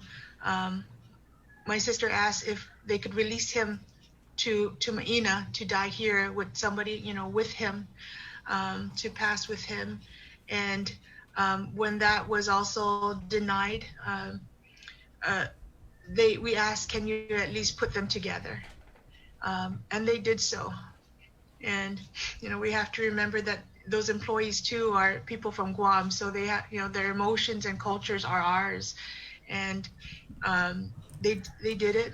And at first they were a couple feet apart because of the machines. And then the next time we zoomed in, they were together. And then the nurse told us that they were holding hands earlier.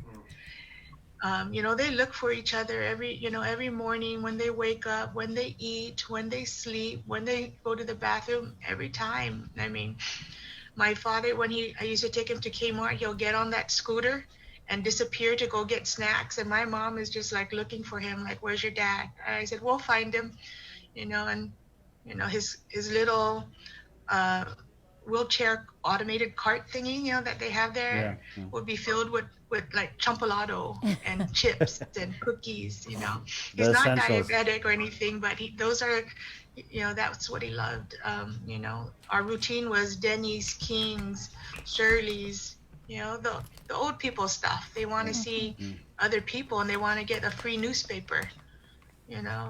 We're gonna.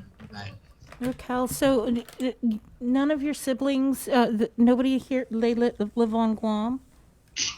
No. I have one sister who's isolating because she was around my parents before they knew. So that's just one, but I haven't, been able to be with her because since I know that I'm COVID free, I need to, make sure that someone stays healthy for the funeral arrangements. So we're at a distance too. So I see her on Zoom, and she's the only one here. But because she's also, being around with my parents could also, be compromised. But yeah, my big brothers, sisters, they are the ones hurting as well. Being not only Zoom like me, but just thousands of miles away and still, looking at this quarantine. But and Raquel, it's tough. Like I'm in their house and I'm all alone, and it's hard. I need to be here, but it's hard to be among their smells and their things. Yeah, so that's why I couldn't sleep last night. We're gonna bring on your husband, Chad, and as if the story couldn't get any worse.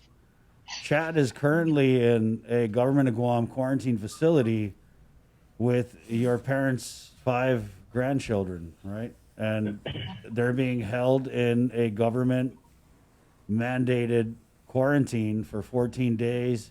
So we're going to bring on your husband, Chad. Chad, our condolences, first of all. I know that you were getting choked up during the interview. I know it's got to be tough that you're not able to be there to console your wife during this. I mean, we can't even begin to wrap our hearts around this tragedy. We'll just start there, Chad. What's it like being on this Zoom, of all things, hearing your wife break down and talk about her losing her parents?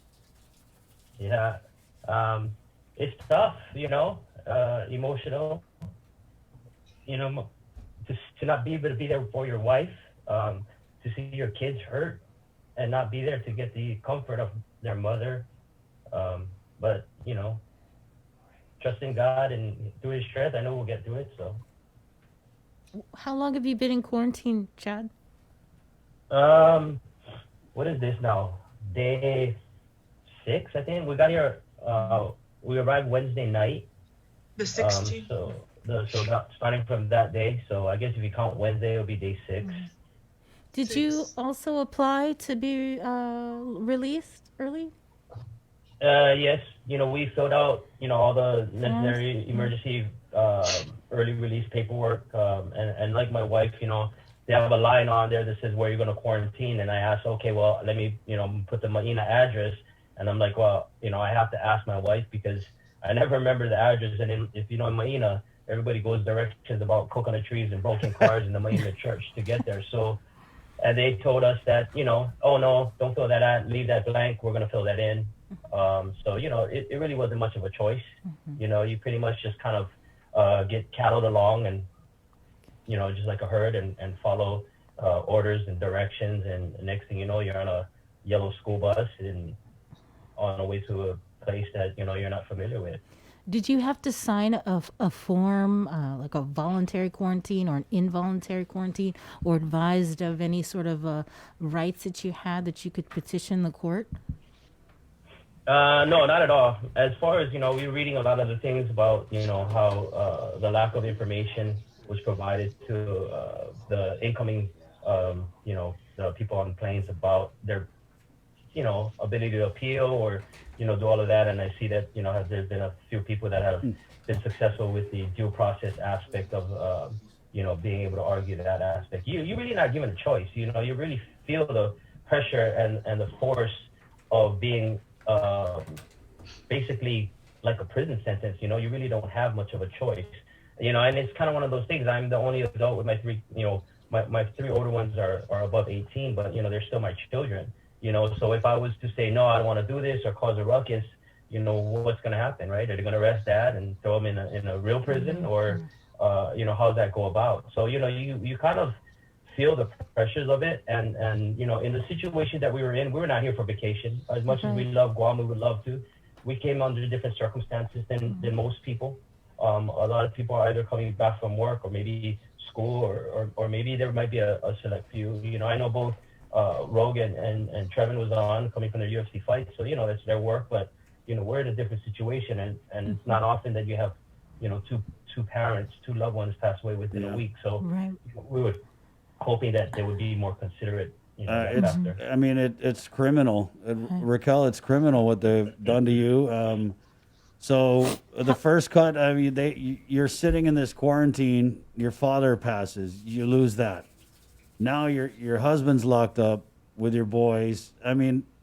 Just when you think it can't get any worse. What's your message to the governor, Raquel? I know that they had done case by case basis, but I think they can't impede on the freedom of people. Not like this. Education is key with keeping the virus at hand, and to trust, our people to mask, clean, distance, and for businesses to do the same with their facilities. But even in the end, I would have saved them money if they let me go home. This is going to cost money to the people. for my situation, I don't think I deserve to be there, and I don't think the others do. I don't know everyone's situation in there. I mean, we couldn't talk to each other anyways. Yeah. I mean, if I was getting my food and I heard a voice, I was peeking, I was kind of picking my head out to see who's there. Like, oh, I have a neighbor, somebody's there. But I think it was a poor decision to do this so strictly. If people are coming here, there's a purpose. So I don't know about the work contracts, but for me, this shouldn't have been my situation. I've gave them everything. I didn't take any shortcuts. I applied through their channels. I went through their website. I contacted everyone I needed to. I wanted to do it appropriately and not, ask a favor. I said, I wanted them to know that, here I am presenting you the best information that science is providing. If anything, the people, that layer of protection, even with the antibodies, makes me better off than anyone that hasn't had it. Right. Mm-hmm.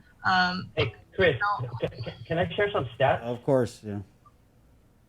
Okay, since being, locked up, there ain't nothing else to do for the last freaking 6 days, right? So I decided to kind of just look at some data and, just going off of from when my wife arrived on August 30th, I gathered some information, right? From August 30th, basically to September 19th, that's all I could find. And they were missing about 4 days. So, kind of take that in mind, consider, but I think that's minuscule compared to what you're going to see, right? Basically, during that time, there have been 8,630 tests that were administered, right? Of those tests, 779 came back positive, right? That's a 9% ratio, right?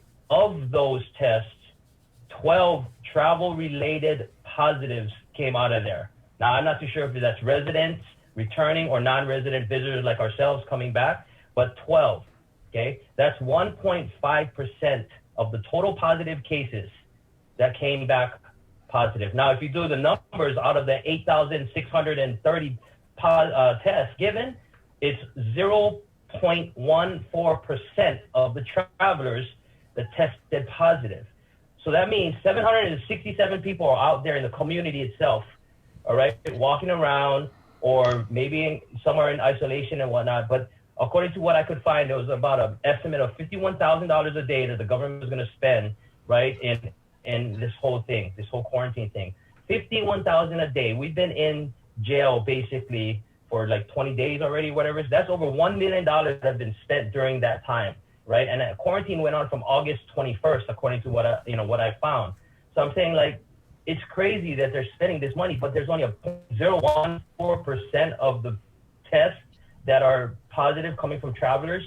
So they could be using this hotel room for, for isolation of those people in the community that want to get out of their home because they might have an uncle that is high risk, and they could provide them that opportunity, and people are misconstruing the terms of being, in isolation versus quarantine. Isolation means you're positive, you're confirmed positive, they're going to put you in isolation. A quarantine is like freaking getting thrown in jail innocent before even proven guilty, like we're not confirmed cases. So we're getting thrown in this mandatory quarantine when we are taking up a room, we're taking up money, finances from the government that maybe they could provide someone else locally to come in and use this room, have their provided for so that they can provide and protect their families and not have to stay in a negative household if that was the case. Now, what's going to happen down the road is that you can start to see if that they make this mandatory test positive for everyone that you got to get isolated and locked up, then I can see less and less people also getting tested because they got to provide for their families. They got to care for their families, this and that. So it's the chicken or the egg mentality. But I think that this whole mandatory, voluntary quarantine is to the point where it's not only just ridiculous, but it's detrimental to people's mental health. I mean, my wife was, no one knows the torture that she went through being alone, and then us in here. My 5 kids, we try to make do what we can. My daughter has a huge wrestling tournament coming up for the junior world team trials. My son is trying to get ready for a fight, and here we are. We were blessed to have family like that we know, like Coach Terry DeBoat and the Natalie and Len Calvo that brought us masks in here, brought us all the equipment we needed to be able to do so. But there's other people that might not have blessings for people to come and help them here. So it's like, why don't they just, I can see 1 or 2 days being in quarantine. Like, you arrive, you take a test, you wait for your results, you're negative, boom, all right, you're good to go. And if you take a positive, then I say, you know what, people should be, have the right to say, hey, I want to continue to take a test because there's so many false positives. One of my NFL players tested positive for the Seahawks. They have to take him out, but then they tested him again, then a negative, and then he tested him again, and a negative. Then he needed 2 negatives in order to get back to practice. So I was like, what about all these people that have to provide for their families? You're gonna lock them up for 14 days and then give them a test on day 11, day 12, day 13. Right. So it's just kind of one of those things that I need to consider that. But it's the mental health. This is I'm a easy, lucky go guy. I'm like chill, relax.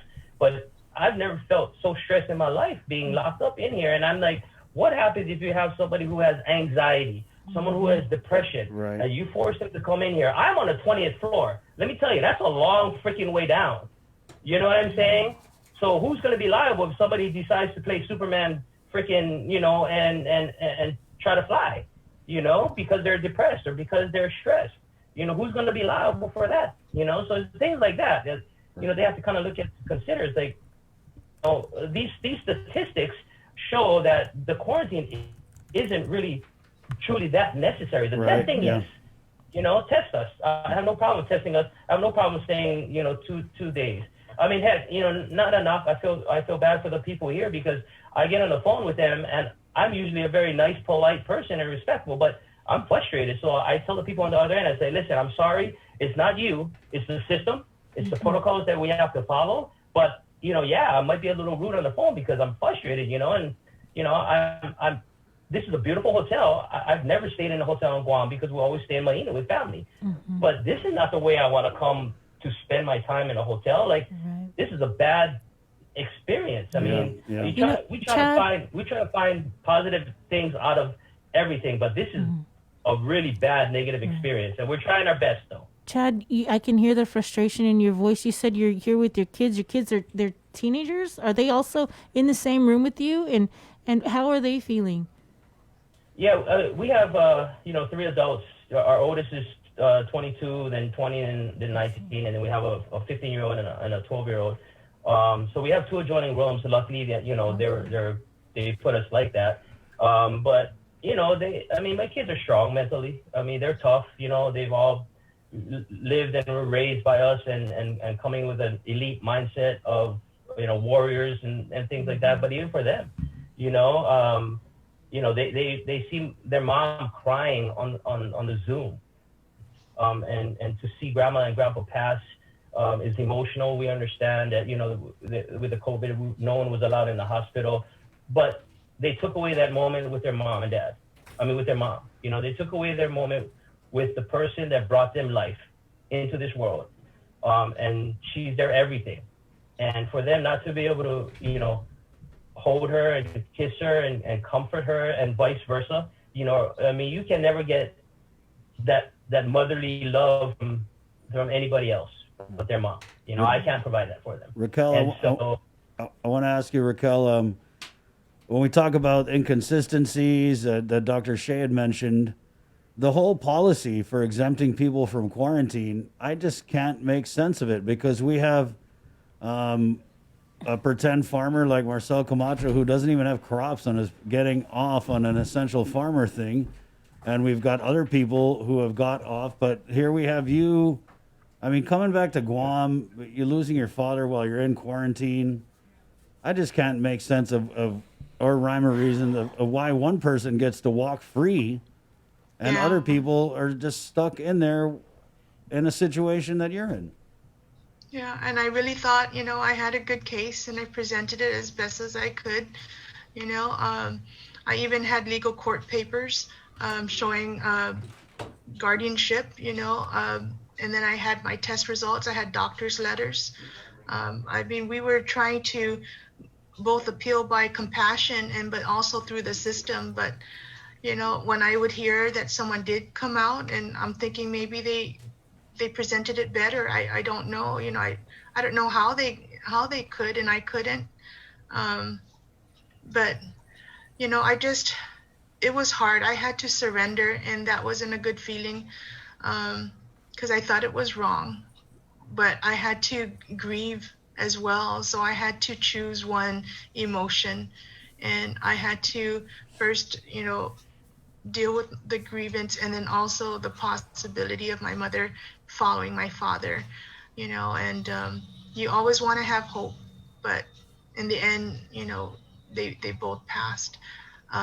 So the system, I don't know. It was so different. I mean, even the first thing on I put down the Maina address, our house address, and they just crossed it out. No questions. They didn't ask. They said, oh, what's this? And I said, well, I applied. I said, I brought 5 copies. I said, I will give it to anybody else here at the airport that needs to see it. They said, oh, go first to the hotel and then let them know, but they're not there until tomorrow. So I said, okay, I'll sleep through the night and try again in the morning. But then you get people calling for attendance to make sure you're in the room. I was like, if you're not allowing me, why are you calling to make sure I'm still here? They call you in the room, check your attendance, like, oh, this is public health, so and so, just making sure, they'll ask about if any symptoms. I said, no symptoms. They're doing an attendance check. They do the temperature check every day. And they're doing my temperature check, but I was even below normal, for the first couple of days. Their thermometer was reading 96 degrees because they're standing too far away from me, that there's just so much air in between, I believe. I don't know what the science is for that, but I said, I'm 96 degrees. I said, well, isn't 98 normal? But they're just recording it on their paper. Even just inconsistencies with, I don't know if you saw my husband's Facebook. He was washing clothes in the bathtub by stepping on it. I didn't even know that they were doing laundry. My paper said they were thinking about, implementing it. So I'm either wearing the same dirty clothes or trying to hang dry inside an enclosed room, which is not happening. It'll take 2 days to dry, really. I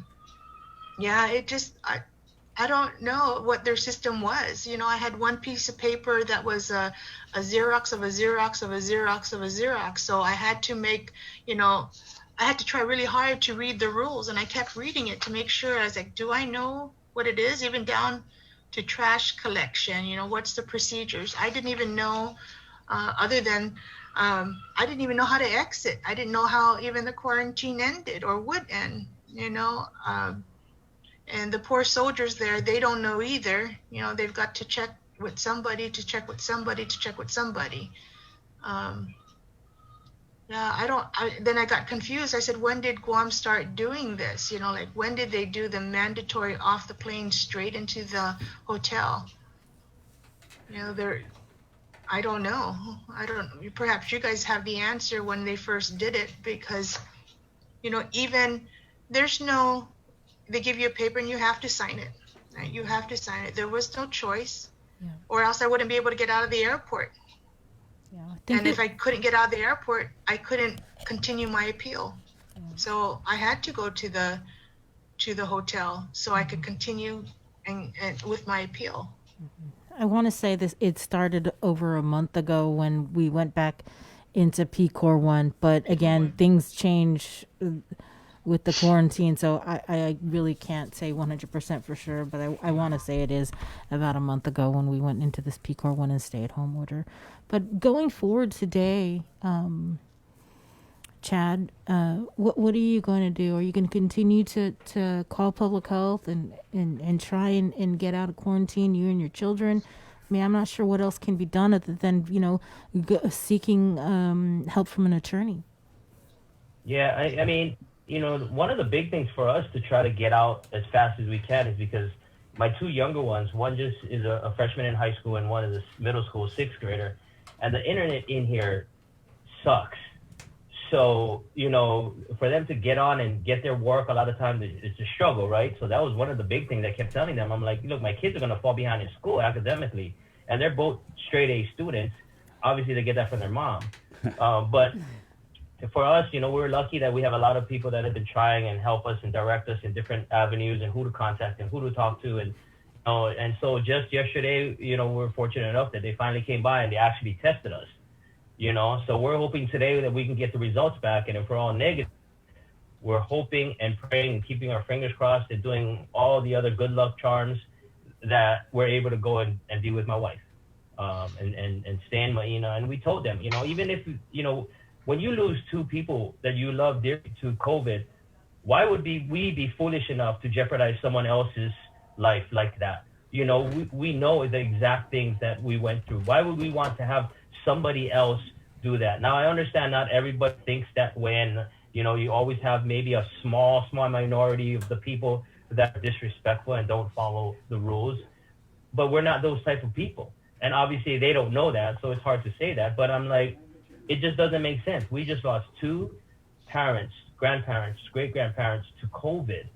We're not going to go out. If they allowed us to quarantine for 14 days, we wouldn't have left Marina's house. We have enough family and friends out here that they could bring us food, water, and whatever necessities that we need, and so it just doesn't make sense. But we're hoping that, our tests come back today, and we're hoping that we have a positive outlook, a positive outcome from this crazy negative experience so far that we've had here today. And if that's the case, you'll see joy celebrations in Marina, because we'll be able to be with my wife and be able to hug her and hold her and mourn together of the loss of our parents. Yeah, and see, Chad got tested yesterday. I didn't get tested to the 12th day.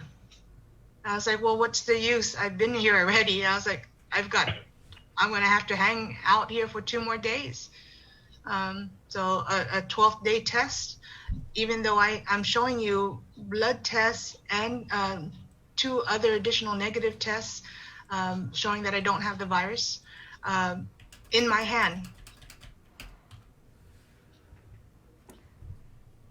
I don't know what to say anymore. I just can't.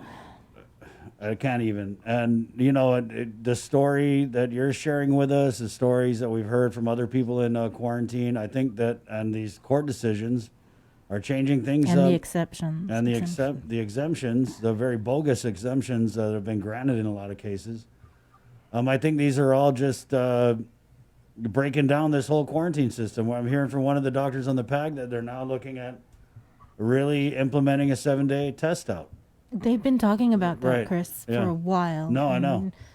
And the fact that we won't get into it because it's about your story. Right, exactly. So, but things are happening as a reaction to what you've gone through. It's just so tragic that it didn't happen soon enough for you guys. Yeah, that's how I feel. Yeah. So again, our deepest condolences. Thank you, Raquel, so much for sharing your story with us over the weekend, your parents' story. I know that now that your mom has passed, you're going to be doing a double funeral on October 10th, right? Correct. Yes. We just barely was getting started on my father's arrangements, and now we're adding our mother. So yeah, it's a different feeling. Our family endured a double funeral once previously in 1973. And they died also 7 days apart. So this is not a good thing for us. They were the matriarch and patriarch of our family here on Guam, and the quarantine just got in the way. And I feel mistreated like some other people. It's just not fair, and we're a faithful people, and we're going to see past it. Because we have to give them a nice, as best of a funeral as we can, a resting time, and even at that with quarantine, we can't even celebrate in the same way that we normally would. Because we have to go through logistics, because I arrived at a different day, my other siblings coming out of quarantine. So we may not, do we get to stand together? We may not even get to stand together with some of our family. Right. So I don't know. We're going to try to do something. Maybe we'll tie a rope to each other, and so we're connected in one way. Raquel, I just want to apologize on behalf of the governor of Guam and her administration for what was done to your family. Again, I believe it's criminal, especially when people who have no business skipping out on quarantine or skipping out on quarantine. So I apologize on behalf of our governor, our Department of Public Health and Social Services, and anyone else who you may feel has wronged you and your family. And again, our condolences. You're in our thoughts and prayers. Keep us posted, Chad. Thank you. God bless you. Raquel, thank you so Yeah, much. hopefully he'll. Thank you. Thank you so much for your time and hearing us out. All right. Take care. Again, our condolences. Thank you.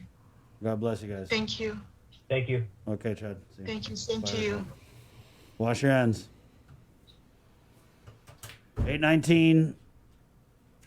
Can we take a break? We're going to take a break. We're coming back with more of The Link on the Breeze, 93.9. Good morning, Guam. GU Self-Storage, conveniently located near the Harmon McDonald's. We offer affordable rates, online payments, and auto bill pay for your convenience. Plus gate access daily from 6 a.m. to 9 p.m. Call us today at 648-7867 for more information.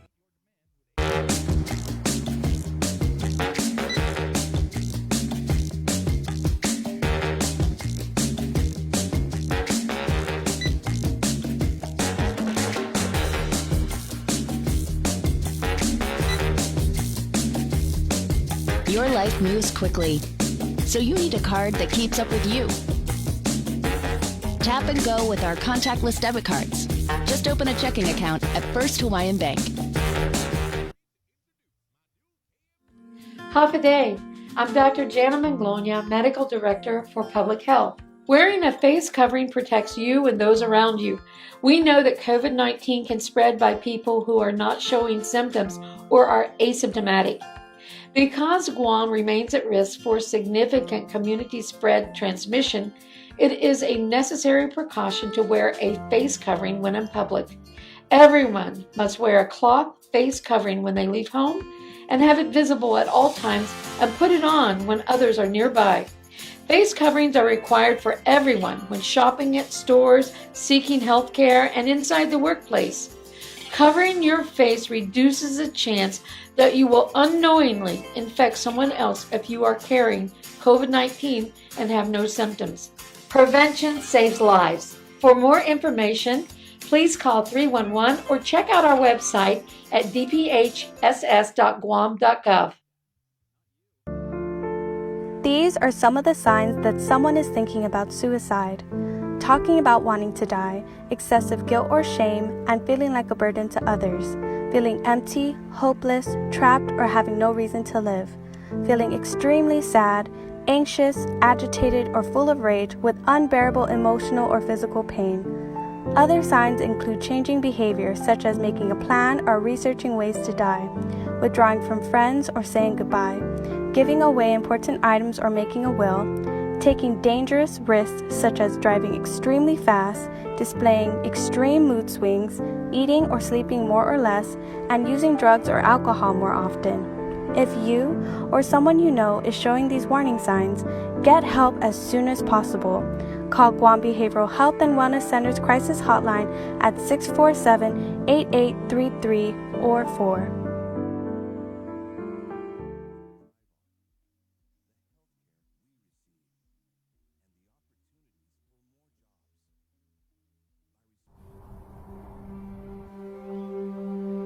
When the world feels stuck at home,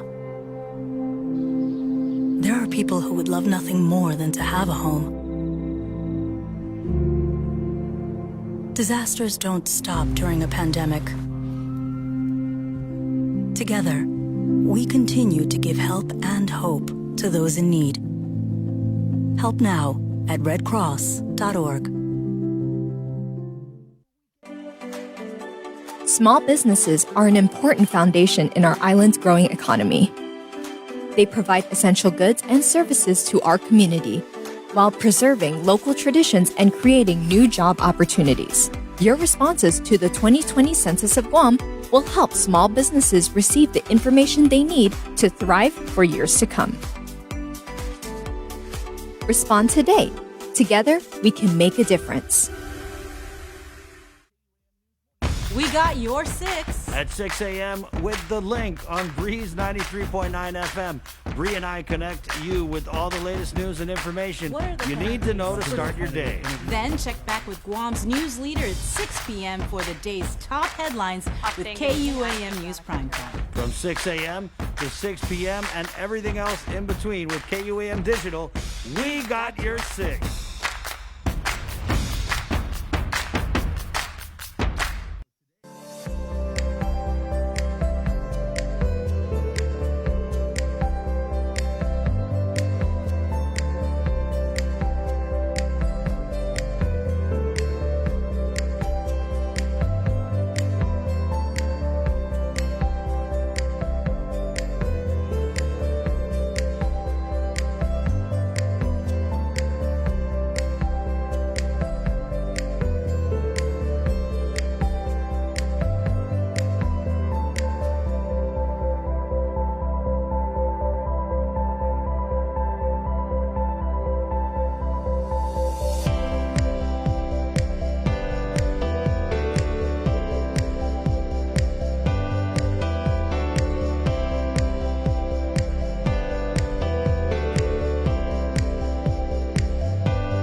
Taking you south of the border, Chris and Christy Cruz. It's The Link, The Breeze 93.9.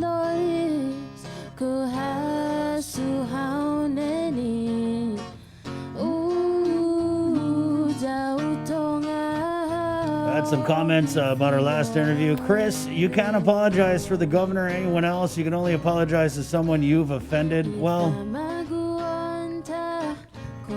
I'm just sorry, and I don't see anybody else apologizing, so I'm just trying to say sorry. It's terrible. But the apology should come directly from the governor. Teresa writes, "This is so heartbreaking to hear. Our people are not prisoners when they travel back home to bury their loved ones." That being said, let's go to the KUAM News Zoom room where we have standing by the political party chairs of Guam. We have the Democratic Party Chair, Sarah Thomas Nettie Dog, and the Republican Party Chair, former Senator and current senatorial candidate, Tony Yada. Good morning. Thank you for joining us this morning. Hi, good morning, Chris. Good morning, Bree. Thank you. Good Hi, morning, Sarah. Star. Good morning, Chris. Good morning, Sabrina. We're just going to start. I know we got you guys on about the press release, but I got to get a reaction to this last interview we had about a woman who came back because her parents were dying of COVID. She applied for a compassionate release, but apparently we're a little short on compassion. That release denied. She sat in a quarantine cell while her father died. And they still didn't let her out early. And now her mother has passed. Her husband's currently in a quarantine prison cell. With their children. So I guess we'll just start with you guys' reaction to this whole situation. I mean, this quarantine, I feel like Babylon's about to fall. So I guess we'll start with you, Sarah. What's your reaction to the specific story and just the whole the chain of events that have happened with the quarantine facilities in the last few days? Thanks, Chris. I just heard the last few minutes of it, but as you said, it was heart-wrenching, what I did hear and what I do understand about their story. And I can't explain, what all the details and the processes that they had to go through and what they experienced. I can certainly, as a person who's dealt with grief and dealt with very difficult situations like this, dealing with the system, it is heartbreaking. And I'm very, very sorry for what they've had to experience. And at this point, the whole idea of the quarantine and the lockdown is an important strategy and to help prevent further cases. Now, as you all know, the governor has declared PCOR 1 until Friday. And if she lifts it or not, I don't know. She's being advised by public health officials, and we'll see what happens after that. But our condolences go out to this family and many other families who are also dealing with similar experiences and definitely deaths from the virus. I myself have very close friends who are in the same situation, who have died or who are in the hospital for weeks and weeks. And I know the strain and the pain that goes with not being able to see family members and not being participatory. So our deep and sincere condolences to this family. Tony. Yeah, our condolences to Raquel, her husband, and to their families on the loss of Raquel's parents. It is very heart-wrenching to hear the stories that they're talking about, the process that was going forward. And, I was just mentioning to Sarah earlier that, maybe now that as we know more about the virus, as we know more about protocols are in place, that maybe, as time goes on, protocols will be updated where people will be able to, be with their loved ones, and not die alone in the hospital. I mean, we've seen protocols change, and if you remember at the onset of the virus, those who passed from COVID-19 or as a result and related to COVID-19 had to be cremated or buried within the first 24 hours after death. So that protocol now has changed.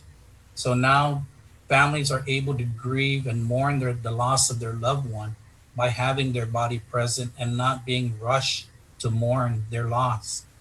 So I'm sure, and as the governor moves forward with the advice of her physicians advisory group, we'll be able to adjust protocols and standards and hopefully, in due time, ensure that no one else will die alone in the hospital, and that they're able to at least have a loved one or a couple of loved ones with them by their side during their last moments.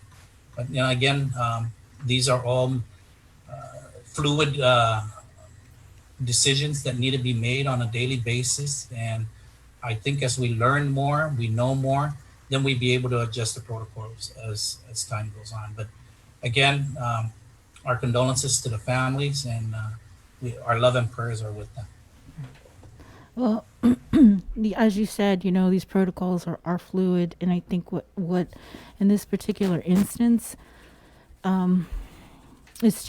it really is just heartbreaking because exemptions, and that's the thing, exemptions have been made for questionable, which people can question, but exemptions aren't made in valid situations like this family. Common sense, valid situations. Situations where you go out and ask 5 people on the street what should be done with this person, and they'd all say, let them go, and let them go home quarantine. And I think that's just really, it's a shame, actually. It's just politics to me. Yeah. All right, on to the press release. So somebody got endorsed by the Action PAC, and some people didn't. And it kind of was a little bit of back and forth between the respective parties. We're talking about the Action PAC endorsements here that came down. The action pack, I believe, is comprised of business owners and some people from the Chamber of Commerce. And we'll just start there, Sarah. Why didn't we see more Democrats get endorsed by this action pack? I think there was Senator Theresa Lahi and I want to say Democrat candidate John Ananich. Yeah, those were the two. Those were the two, Yeah. right? So again, why didn't we see more Democrats get endorsed by the action pack, and do you even care? Of course we care. I mean, that's a really, I think, significant endorsement made by a variety of entities. I'm not quite sure. That's the leadership of those entities. I'm not sure if the survey was taken by all of their members or not, because they do have a great following. And of course, we're interested in hearing, and that's probably a question that will probably best be answered by Tony Atta, like, how did they come up with it? Because I really, I see the survey and the survey results, but I don't quite know why Therese Tarahi and John Ananich made that list. But I'm sure there's going to be other political action groups that are going to come forward, and they're going to have their list based on what they see as being their primary values and outcomes. So, are you aware, Sarah, if all, because according to the action pack, they sent this questionnaire to all the candidates in the senatorial race. Are you aware if all the Democratic candidates actually responded? I don't know what the response was of all the candidates. But do you know if they responded, actually participated in the questionnaire? I don't know. Okay. They all did. Okay. Yeah. Tony? I don't know. Yeah, Chris, we're elated that the action pack has selected 10 out of 12 candidates, Republicans. And I think it just goes to the, when you were talking about how many people responded, and I believe when I was listening to them, I think it was 73% Republicans and 27% Democrats that responded to the questionnaire. So if I'm inaccurate in that, I think that's what I heard. But Right. I think that when you look at the questions that they did ask, and I think these were questions that were based on supporting of the community, of our economy and things like that.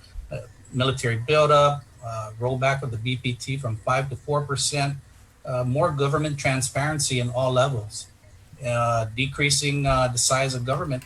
And I think when you talk about decreasing the size of government, I think it's more of like attrition and retirement, right? So not to fill positions that were vacated or due to retirement or, Of course. So I think that's how, when you get more Republicans that were responding to the questionnaire, and I think it's just because more 73% of them did respond versus the Democrats 27%. Right. No, well, it says here that 50% of all the candidates, I guess that's Democrats and Republicans, actually responded to their questionnaire. 27% of the incumbents responded, and then 73% of the new candidates. So I think that's of the 50% that responded. So Sarah, let me ask you: with this questionnaire that went out, do you just feel it's so partisan, and these questions are geared to really kind of favor Republicans? Is that why we didn't see a lot of Democrats responding or getting endorsed? Because, I mean, let's be real, there are partisan issues with all of these questions that they put out. Yeah, I think that the response that I've heard, or the reaction that I heard from folks down there at the legislature and around the community in terms of Democrats, was that the survey was set up in a way where the questions would deliver a response that would be in favor of the Republican Party. And so, I don't think that the candidates, at least from what I've heard from them, feel that the questions were presented in a manner in which, it would reap a fair, I guess, results. And so just seeing those questions, I think it was discouraging for folks that were in the Democratic Party. It's like, this is like a no-win situation. So it's unfortunate that it was perceived as such, and it was developed in that manner. But prayerfully, we're going to see more surveys and greater participation from all of our candidates. I think it's important for our people to know, how our candidates feel about certain issues, and certainly some of the ones that were brought up by the PAC are good ones, ones that I think all of our people most of our people would also think are good strategies and moving forward. So, that's where we need to come together, is like, where's our common ground, and what can we work on together? Right. Yeah, for me, I think it's disappointing that only half of the candidates responded. And like you said, these are issues that people do want to know about. And I'm just reading it here. Action Pac's 5 key initiatives: right size the government of Guam, improve transparency in all levels of government of Guam, support for the military buildup, support for a part-time legislature, and rollback of the BPT from 5% to 4%. And Tony, I'm not sure if you participated in the survey or not, but were these open-ended questions, or were they just yes or no? No, they had yes or no, but then they gave you a short time to a couple of sentences to respond to your answer. But I think I have to disagree with Sarah at this point, that they weren't geared towards in favor of the Republicans, because when you look at the makeup of the Action Committee, the Action PAC, is that they're both Democrats and Republicans. You got the Guam Women's Chamber, you got the Korean Chamber, you got the Chinese Chamber, you got the Guam Chamber, you have the Guam Hotel and Restaurant Association.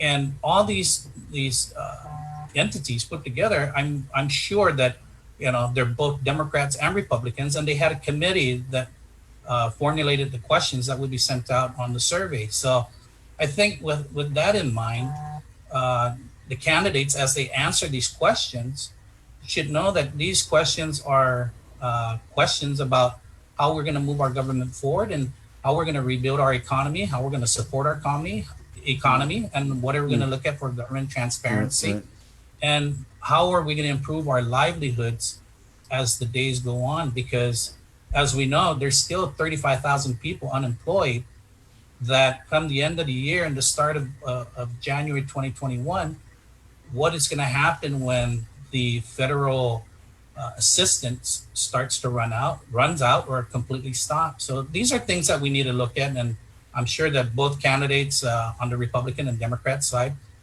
have,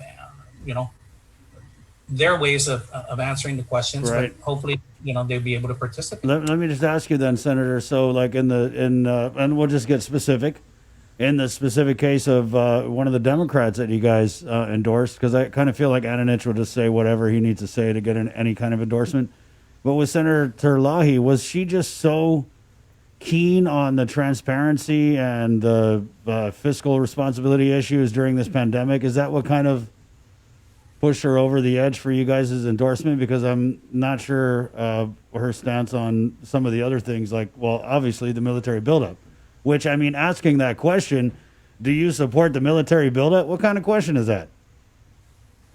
I mean, it's just kind of loaded, and I don't want to agree with Sarah, but I got to agree with her on at least that point, because, I mean, asking a question like that and leaving it as a strict yes or no answer, I'm not sure. But was it a strict yes or no answer, or was it open-ended? Were you able to provide an No, it wasn't explanation? a strict yes or no question answer, and, you had an opportunity to respond, And I think what the military buildup brings is that it brings, opportunities. I have a copy of the survey, Senator. It says here, number 4, our economy is supported by the 2 pillars, tourism and the military. Our tourism industry is at a standstill. With recovery projected to take 2 years, the only viable economic activity is the military. Given this, Do you support resuming military activities so to stimulate the economic activity? Yes or no? I don't see. But I think- There's no space to write. You know. I think the end of the survey, they give you an opportunity to answer, a couple of sentences, or to answer on your yes or no question. Right on. No, like Chris, if I can, for example, you brought up the military buildup. The military buildup, I mean, it's like, how could we not continue to embrace the military when Guam has an incredible number of, we have the highest percentage of theater vets from Guam, that have been in the military and participate in the military and have lost their lives in the military. Guam is very, very military veteran oriented. That's not the issue. The issue is with the military buildup, which is not an opposition in terms of an economic strategy. But what is concerning, and we have to make sure we always protect our environment. Mm-hmm. We cannot support anything that has irreversible or adverse impact on our environment, our culture, our people.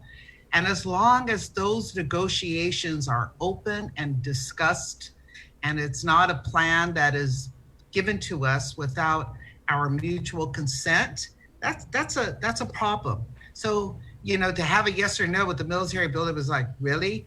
We are not saying, we're not looking at different ways in which to generate income, that we don't welcome the military and we don't honor the many veterans here on this island.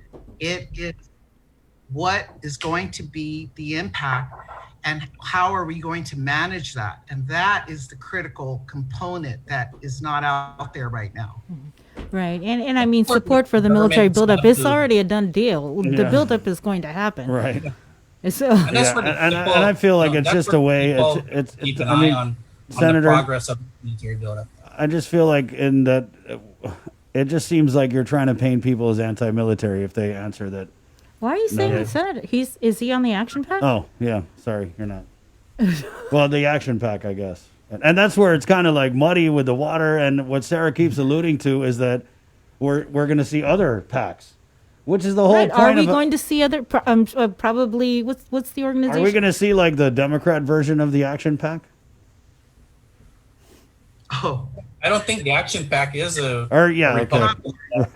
Are we going to see a version of an action pack that has like 10 Democrats, being endorsed and? So the action pack is the Chinese Chamber of Commerce, the Guam Association of Realtors, the Guam Chamber, the Guam Contractors, JHRA, the Guam Women's Chamber, and the Korean Chamber of Commerce.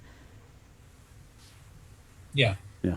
Just so everybody knows, it doesn't say this is the Republican Party of Guam's action pack, right, or the Democratic Party of Guam's action pack. Yeah. Yeah, it doesn't. But I'm just saying, are we going to see a pack come out like, there's Superman and Bizarro? Are we going to see a pack come out like an action pack that's composed of different groups for, from different walks of life? Or another organization that's going to come out with their endorsement. Yeah, their highly partisan endorsement. Yeah. Well, first of all, Chris and Sabrina, the Democrats, we had our candidate forum last week, Thursday and Friday, and all of our candidates were out there and did their presentation. And I think it was well received. And we're going to continue to do those kinds of activities in the coming weeks to help the voters learn more about the candidates and hear what some of their plans and insights are. So we'll look to that and we'll focus on those kinds of forums in terms of the party. And as has been said, the PAC isn't about a Republican Party endeavor. And what we're trying to say is that, we're going to do something just like that. No, we're not, but we are going to have more forum type activities so that our community can connect with and understand a little bit more about the candidates that are going to be on the ballot coming up. So that's really, our strategy. I think the forums went really well. They've given us more ideas and encouragement on how to move forward, and that's really where we're at this point. Is looking forward to exposing and sharing with community who our candidates are. We think we've got a good slate and great diversity, people from all disciplines and backgrounds. And I think once the community knows more and more about these candidates, that they will think very seriously about voting Democrat in November. And I think Sarah's right about, getting the word out there. Even with the Republican Party, we're doing social media. And these trying times with in this election, getting the word to the people and informing them and getting them to know the candidates on both the Republican and Democrat side, to be more informed are what the parties, both the Republican Party and the Democrat Party, are looking to do to continue that. And when you have action packs or even different groups that come out with questionnaires to the candidates, I think that gives them a little bit more exposure, and then it gets them to know more about the candidates. Yeah. I mean, when you take a look at the basic values of the Democratic Party, and I think that was my attraction to the Democratic Party. It's very aligned with my background in human services and social services. And it's, issues like social justice is on the top of our list. And making sure that our party continues to promote these values, like the environment. The environment's really big. Social equality. And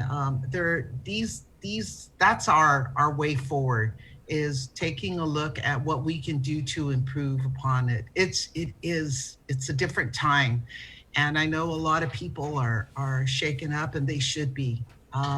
It's tough, but I think that the candidates, because of their diverse background, they're going to present to our community a commitment that is focused on inclusion, taking a look at the various sectors in our community that live and call Guam home, taking a look at our health issues, how we can improve upon that, taking a look at what safety and social justice issues are out there, and of course, gender equality. Those are the forefront, or the values of the Democratic Party. And I think that that's one thing that we all agree on in moving forward, is focusing on those issues. And it's going to be a pretty incredible year coming up after this election, both at the federal level in the U.S. as well as here on Guam. And so we're praying for good health. We're praying that we remain hopeful. And we're certainly praying for healing in our communities, so that we can move forward together. Thank you. Tony? I was going to ask, how concerned are you guys about the possibility of really low voter turnout, because people might not want to go out and vote because of COVID? And what are you doing to combat that? But Tony, you can go ahead and answer, and then we'll flip it back to Sarah. Yeah, so I think when the Guam Election Commission started early voting, in-office voting, I think that was the right step to do, is getting our people to make appointments, going out there and vote, and ensuring that those who want to cast their ballots prior to November 3rd, and those that didn't have the opportunity between now and then on November 3rd to go out to the polls. Getting the people out there is going to be a challenge. And I think that all we can do is to ensure that the Guam Election Commission, which they have come out repeatedly and said that, they're taking the safety plan that has come out to ensure that people are protected when they go out to vote. And they got the curbside votings, they got the in-office votings, so, all these things put together, we're hoping that there'll be a great turnout for the election. It may be maybe 60, maybe 65% coming out to vote, but we want to ensure and let the public know that there are safe ways to vote. There are safe ways to cast your ballot. So, make an appointment. Call the GEC 477-9791. Make an appointment, and so that you can go in when at an allotted time to cast your vote. What about the Republican Party? Do you guys have any concerns with the congressional election? I'm just, because I feel like it's like a one person versus two different people. Right. In a sense, you've got the one Republican versus two Democrats. Yeah, and I think that was the. And I guess that could go the same way for the Democrats. But when they canceled the primary election, it was going into the general. It would have been one Republican candidate with one Democrat candidate. Now, we're looking at three candidates going for one office, and what are the possibilities of none of them making the 50% plus one and still going to have to move on to a runoff?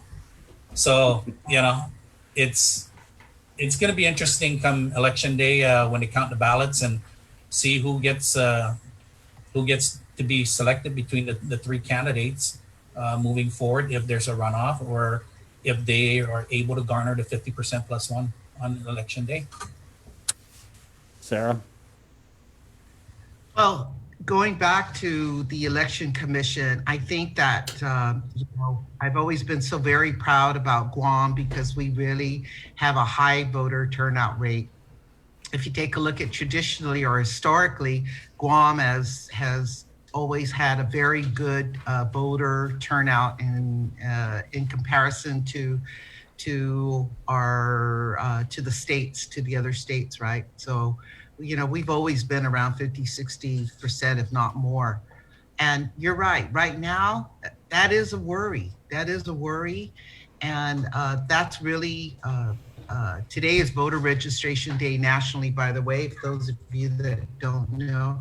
So we're out there trying to find those people who may not have voting and encourage them to find their ways, or if we can help in any way, to let us know how they can get to a voting place. The Election Commission has done an incredibly awesome job in terms of the safety of voters. I mean, that commission has been meeting, to make sure that whatever way is presented to our community, that people are going to feel a sense of safety. So if anything, that's my message to the listening audience is please go out to vote, encourage people to register that are not registered, get your family to go together down there as much as possible, give people rides, especially our menumku, our persons who have difficulty with mobility and transportation. Find those people in your family and encourage them to vote. That's critical. So I agree with you. That is a major area that we all as a community need to do, is to encourage people to find ways. And as I said, I think the Election Commission has a great safety plan, and we need to trust it and do our best to be safe, but to go out there and vote. There's early voting going on today. It started on Saturday, right, and I believe it ends on October 30th. So please vote. Sarah, last thing on the congressional. On the congressional, no one asked for this scenario, okay? It was a result of the cancellation of the primary that we now have three candidates. And it's certainly going to be quite difficult for any one candidate to garner that 50% plus one. So we're going to go out there and of course encourage folks to vote Democrat and to vote for Robert Underwood or Mike Nicholas, and we'll see where the chips fall after that. And if there is a runoff, then we're going to go with that, but it is truly, it is a consequence of the cancellation of the primary. And it was an unfortunate one, but it was a decision that needed to be made and was made. So at this point, we need to move forward and just encourage our people to look very closely at the candidates. We have awesome congressional candidates, both Mike Nicholas and Robert Underwood. So let's see what happens from here. All right. That's our top story, by the way. Democratic Party chair says Mike Nicholas is awesome. More at 6. Tony, Senator, thank you. Sarah, thank you guys. We got to run along to the next, but definitely appreciate you guys coming in. And guys, take care. Yeah. Okay, You too. stay healthy and safe. Because we need you guys out there too. Thanks, Sarah. You stay safe too. Thanks, right. Tony, for Tony, coming in. Appreciate it, Tony. Bye, Tony. Bye. All right. There's a little more civil debate here between the two party chairs. I think Carlo Branch was busy defending Gura, maybe. Writing up clarifications for executive orders and changing things around here. Oh, my God. Let's just go to the KUAM News Zoom room because I think she's already been waiting long enough. We're bringing on Janella Cruz here, who was a client of attorney Rachel Azuzu. She won her release. Set my people free! Released from quarantine jail Friday, right, Janella? Good morning. Good morning. Good Chris and morning. Bree. So you were released on, what was it, Friday? Yes, Friday evening. Yes. And Rachel had brought up a little bit of your case, but it sounded pretty crazy. So can you Yeah. just take us back? You went to the airport. To pick up your kids. They were coming in Yes. from the CNMI. But you had already got prior approval or arrangements, right, for your kids Yes, to be released? yes. Do you? All the way back since August. I've prepared for their homecoming all the way since August. Mm-hmm. So it wasn't just like a preparation the day prior or the week prior. I took initiative to start even months ahead. So, even after I prepared the house, as I mentioned at the last show with Ray Gibson, even my best friend thought that I kind of went extreme on the preparation, the house preparation. I put, those drop cloths and sanitized the whole part of their rooms and to her it was extreme, but for me it was preparation in case my, You don't mess around. Yeah. come to inspect. So, yeah. So you did your part. You went to the airport. You got all the documents, everything, got the clearances. Then you picked up your Yes. sons and you guys went home and end of story. Happy ending. But wait. Nope, Nope. that was not the twist. case. So, So you got to the sorry, what was airport. that? Go ahead. We said plot twist. So you got to the airport. yes, we got to the airport, and then we were in the arrival area, outside of the arrival area, and so we were approached by a police who brought us into the arrival area of the passengers, where the baggage claim and customs area, and from there everything just went as that we did not expect or plan for and prepared for, and then it just went downhill from there. But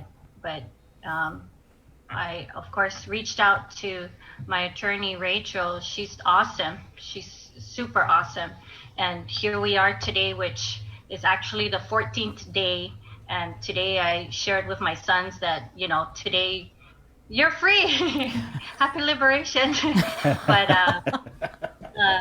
the case is not over yet. We're still there's still other issues that they need to iron out. So I will leave that to the attorney to discuss furthermore. But I was one of them who fell through the cracks. It's still a fine-tuning process. COVID is the reason of all of this mess. So, let's just fight this fight together and do our part, because it's not like we've had this COVID or, virus like 10, 20 years ago that we already had a process in place. Right. So it's not fair all around. Right. For the legal experts, the medical experts, and even us in the society, we're still, even the educators are still trying to fine tune their education process to get the kids back to school. So really, we are all in this fight together. Janella, I want to ask, Janella, so you had your paperwork, you did your drop cloth, you reconfigured your whole area, went to go get your boys. When it became clear that they were trying to, and just walk us through that situation, were they trying to take your kids and put them in the quarantine without you? At what point did it say no? Did you say no? I'm going with them. At the point when we were given the ultimatum, so my kids were the last passengers to board the transport bus that would bring the arriving passengers down to the hotel, the quarantine site.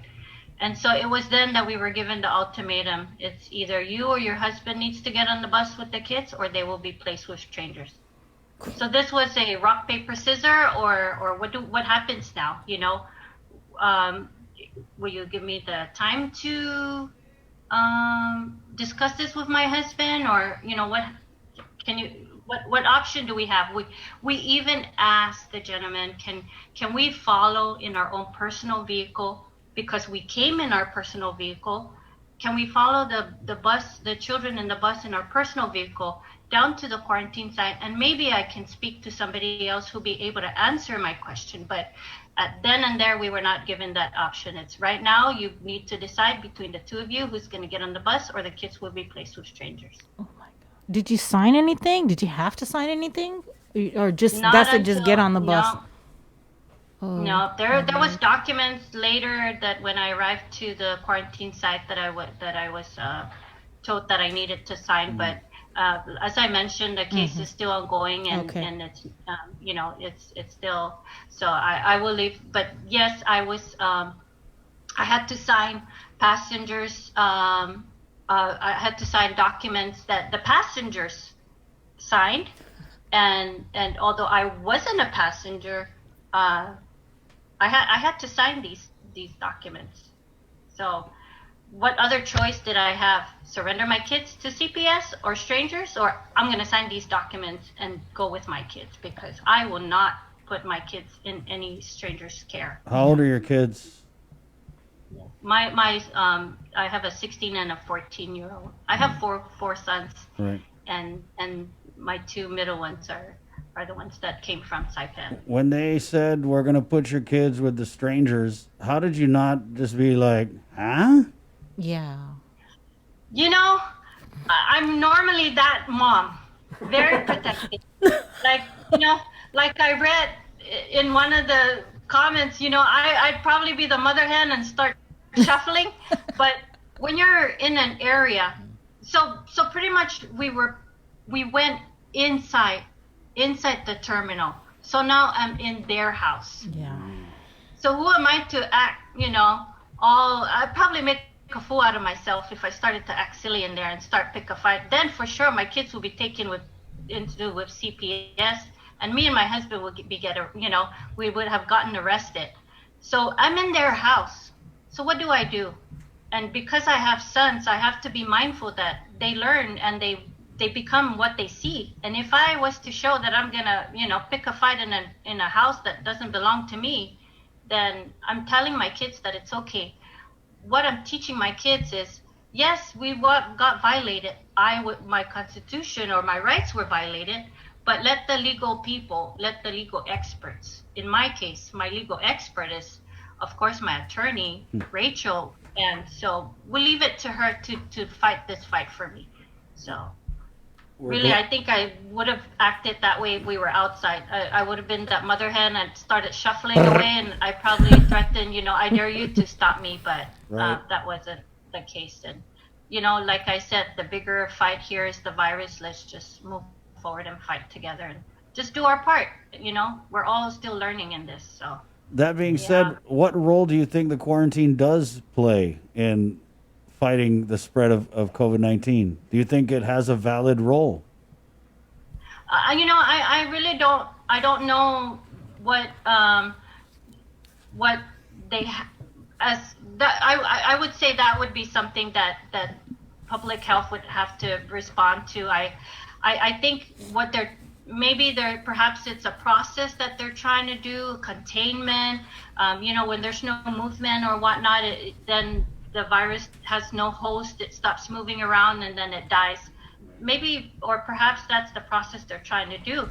But, honestly, even when I went to go get a toothbrush for my sons the next day, I on my way to go pick up some toothbrush, I passed a home that were, they were having a birthday party. And I thought to myself, I became somewhat of a victim of my rights violated because they're trying to contain this virus. But here are these people just like ignoring and not, doing the proper and the right. And it's all common sense. Like, I just shook my head and I just went about what I needed to do, and I'm already in a fight, on my own battle of this confusion of my rights and what I can and cannot do, and what I was supposed to do, what I'm not supposed to do, and I'm not gonna take on that worry about.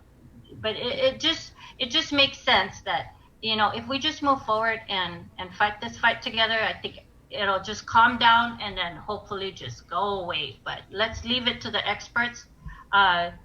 This goes to show human beings are the creatures of their own tragic demise. We became our own virus to our own community, to our own health, to ourselves. And who are we fighting? Who are we really fighting? Against each other or the virus, really? There you go. Mic drop. Thank you, ma'am. Thanks, Janella. Keep us posted on your case. Maybe you could come in and do another lesson later. All right. Thank you. Thanks, Janella, and good luck on the remaining parts of your case. Right. Yes. But for those that are in quarantine, just hang in there. There is a light at the end of the tunnel. It'll be over soon. Let's just do our part. Right. Thank you, Mrs. Cruz. Thanks, guys. Okay, stay safe. Wash your hands. Right, you too. Stay home. Okay. Hey, it's 9:09. We'll take a really quick break. Juggling. I know we have hospital administrator Lillian Posadas. And we can take a break and figure it out. It's a 9:10 on the link. The Breeze 93.9. Good morning. Banners, posters.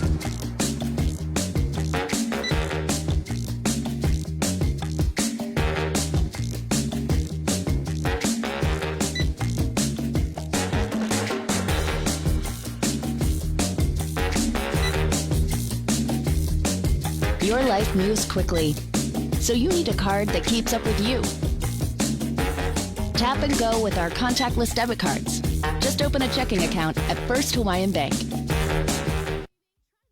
GU Self-Storage, conveniently located near the Harmon McDonald's. We offer affordable rates, online payments, and auto bill pay for your convenience. Plus gate access daily from 6 a.m. to 9 p.m. Call us today at 648-7867 for more information.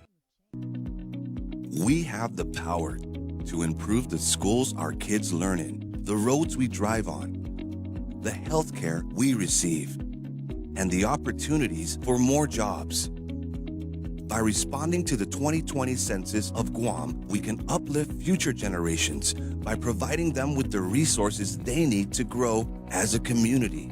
Together, we can make a difference. Respond today. These are some of the signs that someone is thinking about suicide. Talking about wanting to die, excessive guilt or shame, and feeling like a burden to others. Feeling empty, hopeless, trapped, or having no reason to live. Feeling extremely sad, anxious, agitated, or full of rage with unbearable emotional or physical pain. Other signs include changing behavior such as making a plan or researching ways to die, withdrawing from friends or saying goodbye, giving away important items or making a will, taking dangerous risks such as driving extremely fast, displaying extreme mood swings, eating or sleeping more or less, and using drugs or alcohol more often. If you or someone you know is showing these warning signs, get help as soon as possible. Call Guam Behavioral Health and Wellness Center's crisis hotline at 647-8833 or 4.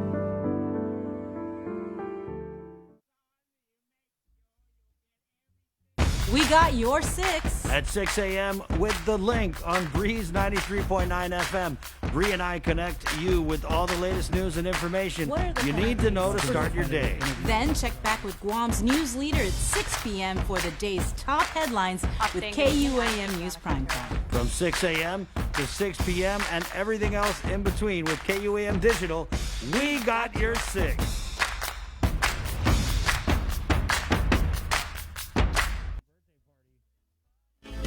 by Mrs. Cruz's house. 9:13. Okay, calling an audible, guys. Calling an audible. We're gonna go with the hospital administrator Lillian Posada. Sorry, Dave. I'll just get Lillian on just really quick, and then we'll get to Labor Director Dave De La Sola. Mary Rhodes from the Guam Hotel Restaurant Association is also in the KUAM News Zoom room, and then we'll end it with the University of Guam's PMBA mixer coming up here. Okay, good morning, 9:13. Hospital Administrator Lillian Posadas. Lillian, thank you for joining us. Good morning. Thank you for this opportunity also. So Nice mask, by the way. I see you're supporting the Guam Memorial Hospital Authority with that mask. Yeah, Dave. Yeah, seems you're married. Let's just start with what happened over the weekend. Can we get our COVID census count in the Guam Memorial Hospital? Sure. Our census this morning is at 38. Of the 38, 18 of them are ICU. And of those 18 individuals who are ICU, 8 of them are on ventilator support. And we had some discharges over the weekend, which is good, meaning that these individuals have healed and have recovered from the COVID infection. So some of them have gone home to continue home isolation. Some of them were discharged to the government-sponsored isolation facility. So, that's the good side of, what's happening here is that there is that hope that people can heal and can recover from this COVID infection. You talked about the hospital and Dr. And Uggan. as far as the weekend, Go ahead, Lillian. the which one? Go ahead. No, and over the weekend we lost some individuals. They fought hard to recover, but unfortunately, again, their systems, their heart, their respiratory systems just were so compromised from their underlying conditions that they just they succumbed to to this COVID infection. Yeah, condolences to all the families. Today's September 21st. One of the previous interviews we did with you, you had mentioned that today is actually a key day in terms of you wanted to finalize that contract for the off-island. I'm losing connectivity. It's breaking. Sabrina, I didn't quite understand what you were saying. September 21st was that a deadline that you were shooting for to finalize that contract for the off-island medical professionals. And so were you able to finalize that? Oh, the great news is we finalized. Hello? Yeah. There's quite a bit of a disconnection. Right. If you could just. Going on, but the great news is we finalized the agreement Friday night. We have an officially signed agreement, and so those individuals from the Staff Solution Company arrived on island, and they are here on premise. We're going through the onboarding process and orientation process. We've got a little over 15 ICU nurses.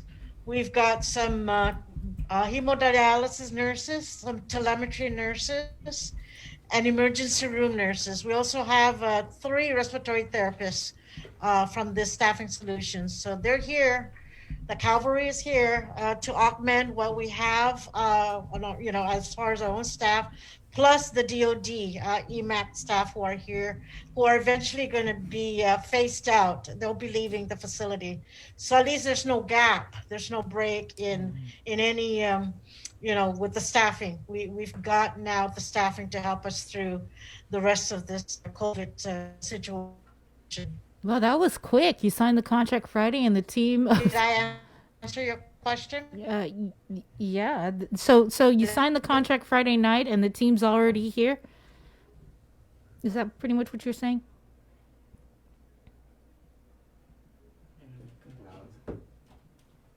Okay. So yeah, we are having a connection problems. I didn't get all the numbers that Lillian was saying, so I have to replay the video. But she did say that contract that we have been talking about on the air for weeks now was finalized on Friday night, and she was mentioning that.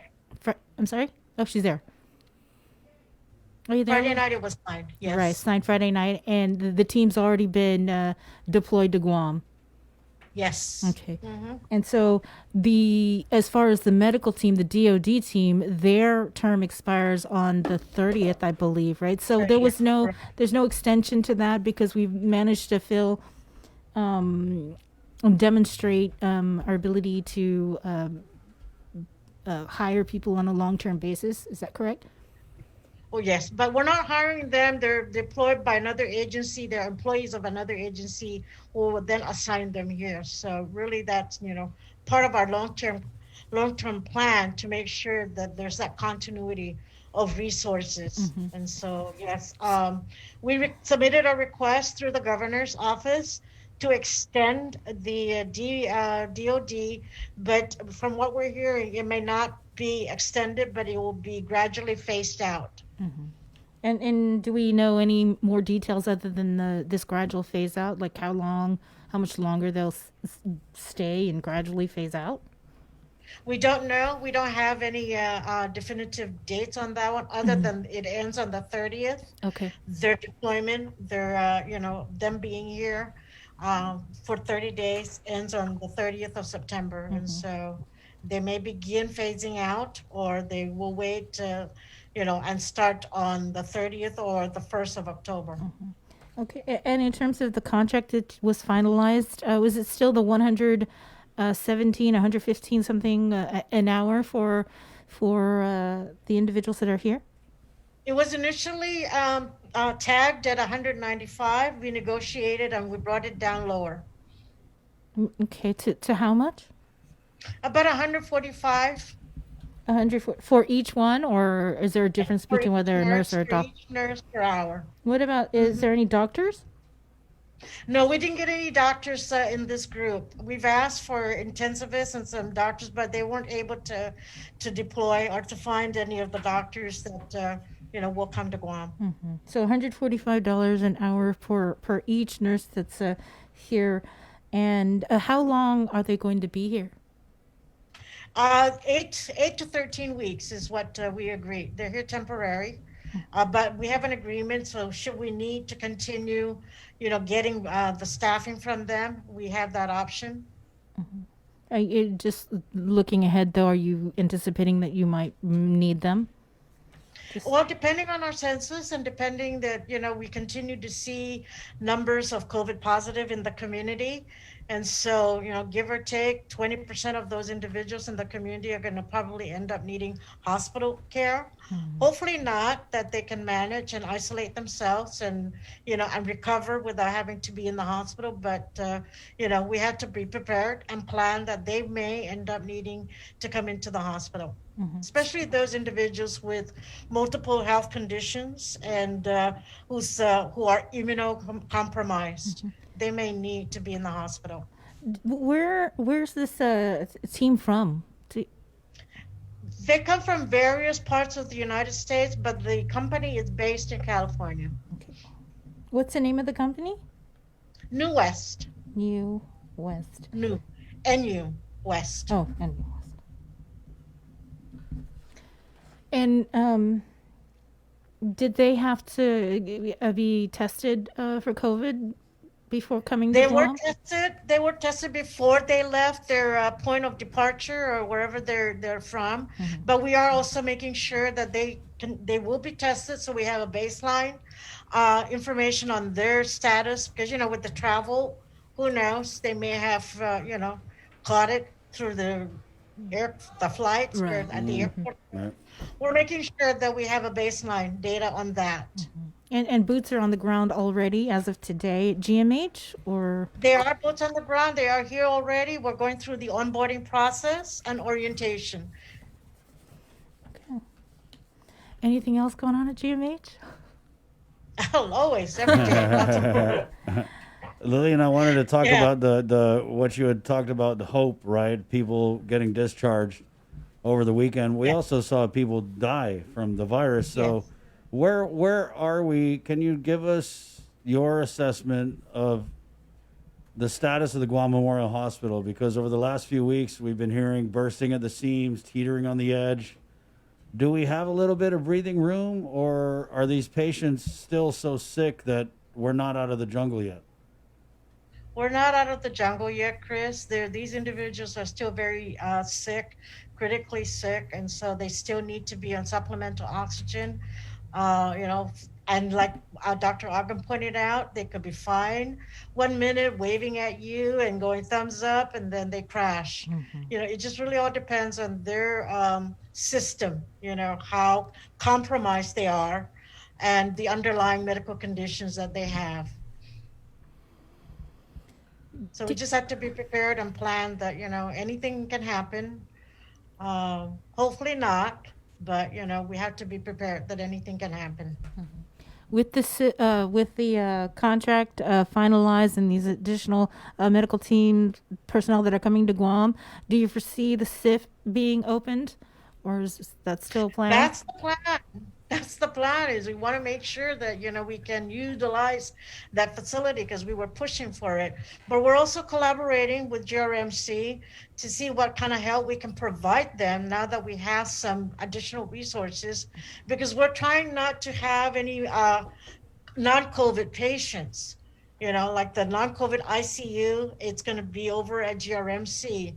And so, you know, of course, they're challenged with staffing resources. So we're going to continue to work together to help each other with making sure that they have the resources also to take on, to continue accommodating the non-COVID patients. So the team that's here, that just arrived here, are they being sent over to GRMC or split, or are you sending the We're discussing it at our executive level that, you know, perhaps either our staff can be assigned over to the GRMC and handle, you know, and help GRMC with the non-COVID patients, or if they need, particularly ICU, because now we have you know, ICU staff nurses here, we can probably assign some of those nurses who are ICU with the specialty of ICU can work over at GRMC. So we're looking at those two options. All right, thanks, Lillian. We've got to move on with the show. So again, we really appreciate your time. Yeah, Lillian. I know I ask you every day to come on, but it's only because we love having you and you got that info that we all need.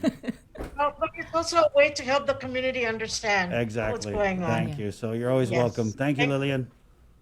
Thank you, too. Take care. Okay, so 9:25. We'll keep it going. Just a quick update from Labor Director Dave Delasolu, standing by in the KUAF News Zoom room. Sorry, Dave. Lillian caught in front of you. Ladies first. I enjoy listening to her and getting an update also. Right. So you're here to give us one, too. I saw that you guys have stood up that extra $400 in unemployment, right? And you got the 200 some thousand that you had mentioned. We batched 26 million last week. That's hitting the banks today. So that gives a total of about $350 million out in the economy.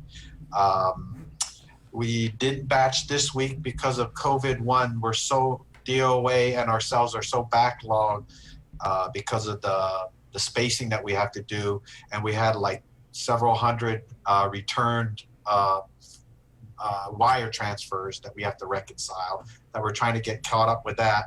And we're also trying to work with the Lost Wage Act, the $400, where it's a delay in implementing that because of the fraud. As I spoke with you guys earlier, currently we are experiencing 90% fraud to 10% good claims coming into our system. And we just was awarded $210,000 to help fight against this fraud for detection, investigation, and for overpayment. I have a 5 a.m. call tomorrow with the Assistant Secretary of Labor and the Office of the Inspector General to discuss fraud prevention and organized crime, money mules that we are also experiencing here, and ways to try to combat that. So that'll be a fun call tomorrow. And you might want to ask them for a little bit more money. 200,000 for 90% fraud. I complained about it a couple of weeks ago, and they gave me 210,000. So that's a start. I'm not going to complain when somebody gives you money. Right. we're just so busy slamming it, man. Yeah. We are hiring, talking about Lillian, for our recovery grant, the $1.5 billion. Just the last couple of weeks, we hired more than 15 maintenance and housekeepers to help with the homeless shelters, GMH, and the quarantine site. And we are processing 15 more contact tracing and community aids for public health. So we're at PCOR 1, but we keep slamming it down and moving forward as hard as we can. Mm-hmm. There was something you mentioned that several hundred wire transfers were returned. What is that? Every time we do a batch, you put in the claim, and when you file your claim, you put in your account number and your routing number. Out of the thousands that we wire transfer, we get back 100, 200 that were inputted incorrectly. So we have to go back, reconcile that, call these people up, and then we convert them to checks, and we try to figure out either they juxtapose the number or they put in the wrong number. One of those, it's two numbers and they put it in incorrectly. I see. Okay, well, I guess good luck on the phone call tomorrow morning. Yeah, Dave, can we get the numbers out again, man? Because I just got a call from a lady, obviously frustrated that they are able to get through and then speak with the staff, and they're told, hey, you got to do this, got to do that, but then they have the trouble with the phone. So can you give out the numbers again, Dave? And the phone numbers. The main number is the 311 option 6. And we're doing the best we can because we are in PCOR 1, right, that we have a limited amount of staff that are able to fit with the spacing in the call center. And of course, with everybody being in PCOR 1 and unemployed all of a sudden, you have tens of thousands all of a sudden trying to call us. And there's just no way that we can handle the volume. And it's just one of those unfortunate events that we have half the staff working that we can because of the distancing. But we're doing the best we can. 311 option 6. And they are answering, they are getting through. We have people at home correcting claims and fixing claims. We have a whole team of people that are doing the best they can with this demand. Right. Are you guys, I was going to say, are you guys seeing a surge of people trying to file claims? Because, we've heard about all these businesses that are closing down. The PIC just announced a major furlough and layoffs, over 100 over there.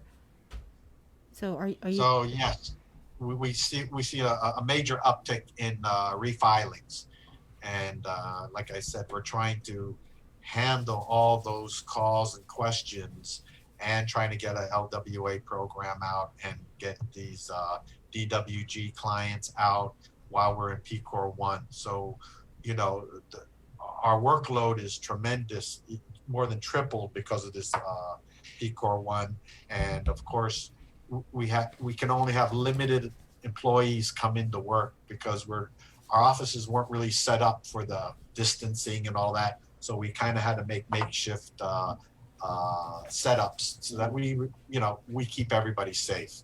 And last thing I need is an outbreak in my own offices to shut us down and stop the money flowing. So my main concentration is keep getting that money out, the pool money, and we'll just keep hitting that out there. Thank you, Dave. Thank you, guys. Thanks, I Dave. hope I answered all your questions. Yeah, if there's anything else going on that you wanted to let us know about, though, feel free. Feel free to volunteer. Oh, yeah, we got all kinds of stuff going on. And like I say, fraud is what's keeping us real busy. And we keep working with the OIG and the FBI to help try to concentrate on some of those organized crime rings that are hitting us, and some of those identity thefts. And it's just taking up so much of our resources, but it's a welcome relief that we get the 210, and we can try to get start organizing this information so that they can effectively go after them. Okay. Thank you, Dave. Thanks, Dave. Thank you, guys. All right. Be safe. You too, Dave. 9:33. Wow. So the FBI, the OIG, no word on the CIA or the NSA, but it sounds. What did he really say? 90%. Yeah, and he's been saying there's been this real concerted effort to defraud the PUA and the FPUC, and wow, 90%. That's crazy. Yeah. 9:33. Let's keep it in the KUAM News Zoom room where we sanitize the Zoom room after every guest. So, Mary, it has been sanitized. Good morning. Good morning. Good morning. Thanks for joining us. You know, Mary Rhodes from the Guam Hotel and Restaurant Association. We wanted to bring you on, and we'll just first start with the extension of the PCOR 1 lockdown. That came with some easing of restrictions, and now that restaurants and non-essential retail, well, let's start with the restaurants since you're with GHRA. The restaurants can now allow customers to come inside of the eating establishment and take the food out, right? Was that a win for you guys? We actually, through the Economic Advisory Committee, made some recommendations to start moving things forward, trying to get the governor to consider some of the recent data with clusters and really looking at the types of businesses and the types of activities where those clusters came from. And so we're really trying to get them to move towards low risk and Mary, can you hear me? Mary, you're kind of Yes. weaving in and out. I don't know why. Okay, is this better? Yeah. Yeah. Okay, so, sorry, my laptop was further away. So we've been working with the Economic Advisory Committee to try to get the governor to consider high-risk, low-risk areas. And looking at which are, it's a little bit safer with the takeaway because at least restaurants can temperature. Stand by, Mary. I'm sorry. We're going to have to break in with our tech expert, Jason Salas. Mary and I have worked on like tech stuff together. Yeah, I think it's your mic, Mary. Can you just lean forward a little bit because I think it's your when you were sitting back a little bit, your audio dipped out. So I think it's your microphone. Okay, this is really close. Oh yeah, Yeah, no, that's perfect. good. That's Yeah, perfect. that's good. Can you give us Okay, a check? and I'll increase the volume. Okay, right on. Okay, go ahead. I never have a problem with volume, Yeah, I know. right? Yeah. So, as I was saying with the Economic Advisory Committee, we've been working with the governor to try to consider high-risk, low-risk areas weeks and really moving away from certain things. I know that there's not that big of a difference for some people regarding just curbside service and takeaway, but there really is. Sales overall has gone down with 90%, even with takeout and curbside. And so for a lot of businesses, it's actually safer for takeout because restaurants can at least do temperature checks. They can require masks upon entry. And so even if businesses continue with curbside services, we're encouraging that people still wear their mask. They turn off their air conditioning or their vehicle once the items are received in the car. So it's really to get the governor to really consider some areas where we can try to move towards reopening, knowing that we still have to be very careful and considerate of how we move into a more just reopening the island in a much safer way, understanding though that businesses have to continue to survive. What were some of the other suggestions, recommendations that were made to the governor from the Economic Advisory Group? So, because it seems apparently that, check off curbside and check off takeout. So what else was on this list of recommendations? I know that we made this week, we are talking a little bit more about some additional areas. I know that like retail curbside was offered, but just looking at the data clusters, there are other areas that haven't been affected, like there haven't been a huge cluster just from retail or even from outdoor sports. but individual sports, not all sports, just individual sports. Golf? There's a lot of, I'm sorry? Golf? Outdoor. Golf, tennis, but not just that. Also, auto sales can be done with appointments only, right? And so even parts and services, those are all but appointments only. Professional services have continued to operate that are essential, like consulting and professional services, and that is all done by appointment. So we could do that. The same with general businesses, similar to what other companies have incorporated by appointment only, like Docomo, and the banks. You see where they're entering only a certain amount of people. So it's really about taking a lot of these best practices and putting that through. But we don't know exactly which way they're going to go. I know it's just really recommendations for now, but the whole idea is to really reconsider some of these types of establishments that will be looked at and really start focusing on the data. Something that we did last week, we had a membership meeting where we focused on reopening guidelines and making sure businesses, before they're reconsidered to be reopened, whether it's P Corp 1 or P Corp 2, is they really have to submit their reopening guidelines plans to public health. So we had public health on where they actually shared some of the top violations upon reopening and some of the recommendations with the reopening guidelines and what to expect with that inspection checklist should public health come on site. We also promoted the Guam COVID Alert app because we want to make sure that the community really participates in this. It is a volunteer program, and we strongly feel that it's not about just getting the governor to consider reopening. We really have to ensure that the establishments and the consumers are ready to go out and participate in a responsible manner by adhering to all of the guidelines. And so that's why we had this meeting.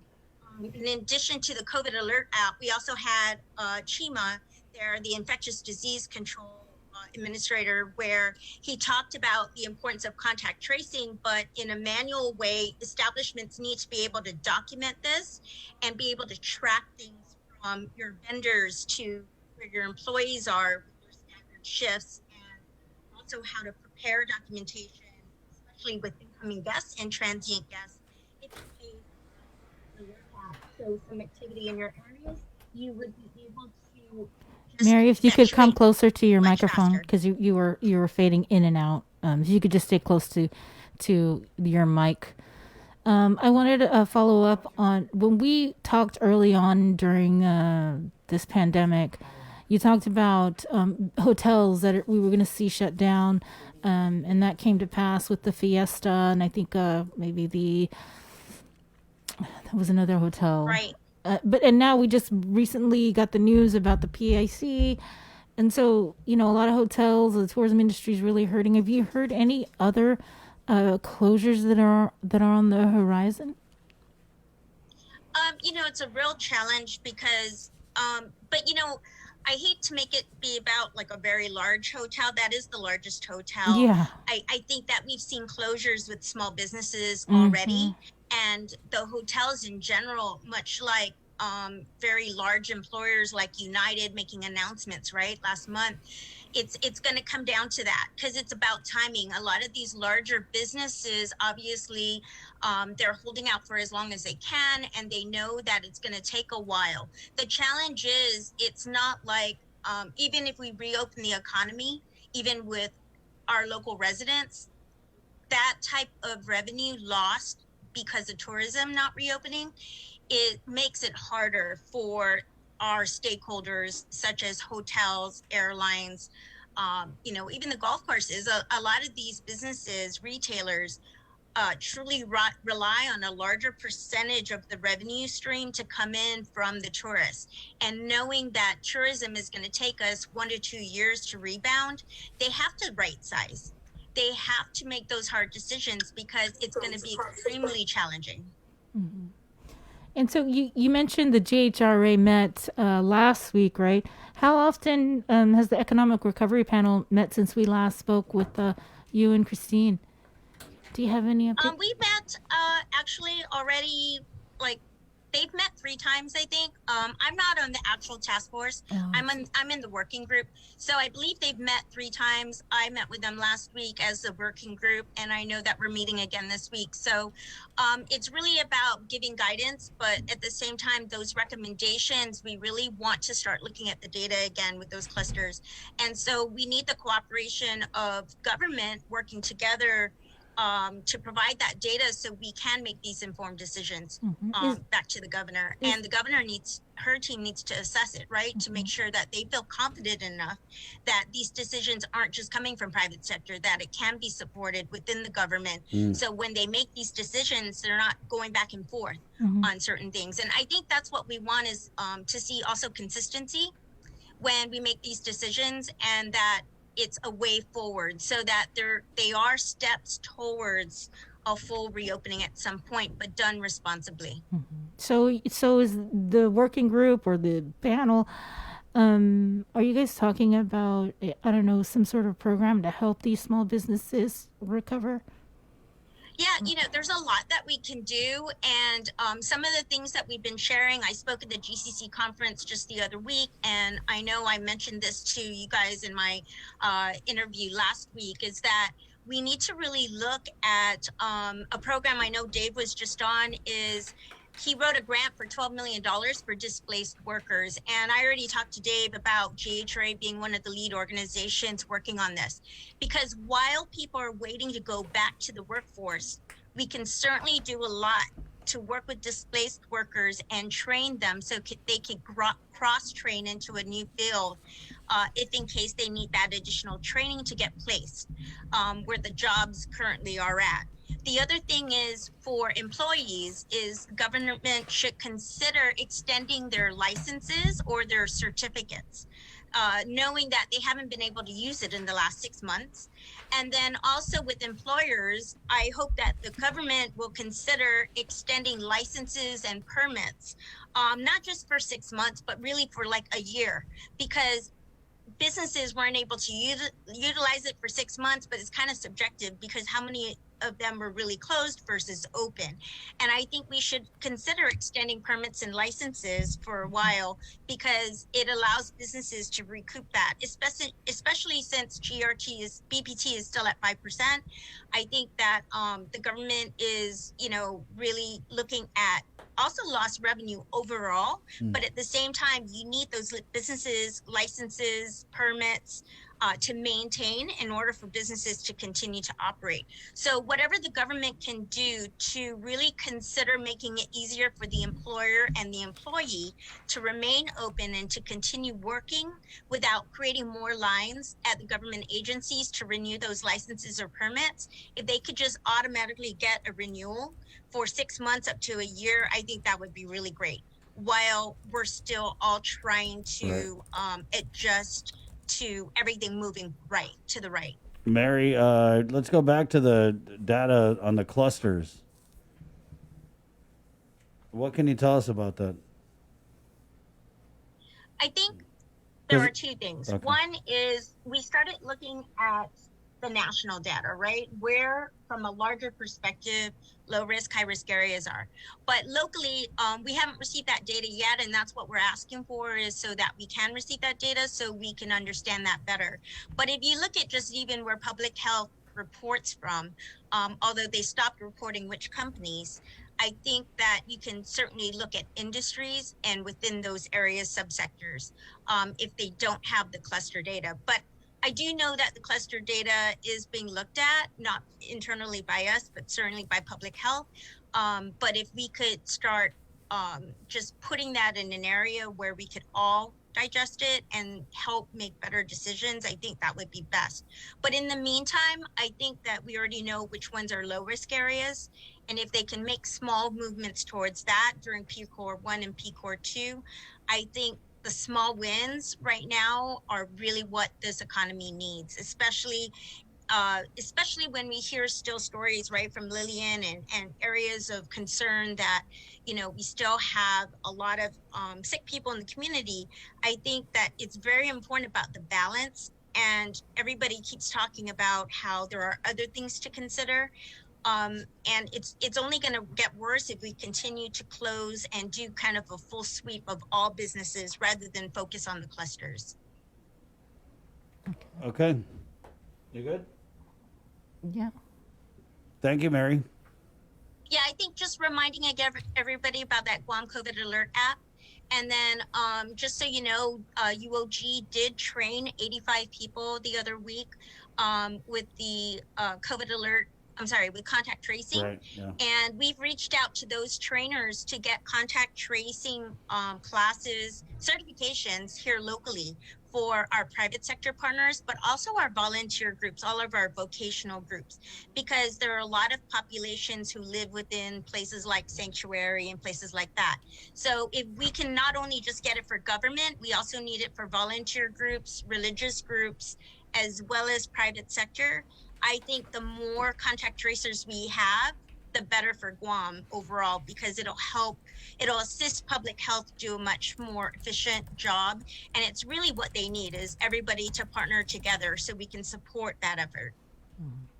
All right, thanks a lot. Oh, Mary, sorry, did you hear if the governor extended Uncle Carl's appointment? For right now, I believe that it's status quo. And probably, I would think, if I were to guess, probably through the end of this year, at least between Uncle Carl and Jerry. Mm-hmm. Just right now, to identify a person. I know that the selection committee has not really gone through with all the nominations. With interviews. So I believe that will continue, more than likely continue through the rest of this year as we continue to work on it. Because I know the recovery plan and even talks of the travel bubble, those things haven't transpired yet. Yeah. Because most of the airlines have already made decisions to move everything to mid or late October. So you're really talking the end of the year. So how'd your interview go?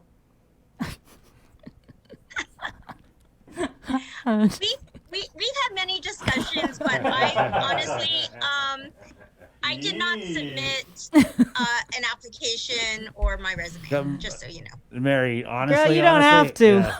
Yeah. Anyway, I think they could Google you. Mary, thank you. Thanks, Mary. Thank you, guys. We'll get you on again. Okay.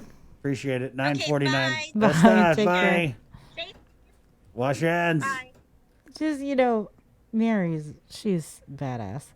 That's all I can say about Mary. But she was one of the names that was thrown around when there was a vacancy at the Guam Visitors Bureau. So, yeah. Well, yeah. I mean, for me, that's who I would have thought. Like, oh, Mary Rose. No, you were asking, and they're like, oh, do you have to qualify yourself? It's like, okay, just go to KUM's YouTube channel, click on the link playlist and everything, and look up everything that Mary's ever been in. You want to see her resume?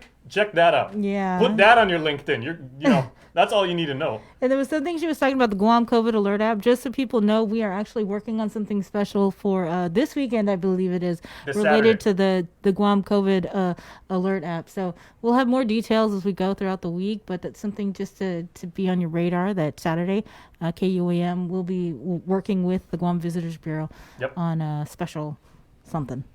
All right. Hey, we're gonna take a short break, and we're gonna come back with the UOG PMBA club, and that's something that Jason was a part of. So I think we're gonna kind of let him lead the charge a little bit on this. He's so excited. He is, and so that's coming up next to close out the link on the Breeze 93.9. Good morning, Guam. GU Self-Storage, conveniently located near the Harmon McDonald's. We offer affordable rates, online payments, and auto bill pay for your convenience. Plus gate access daily from 6 a.m. to 9 p.m. Call us today at 648-7867 for more information.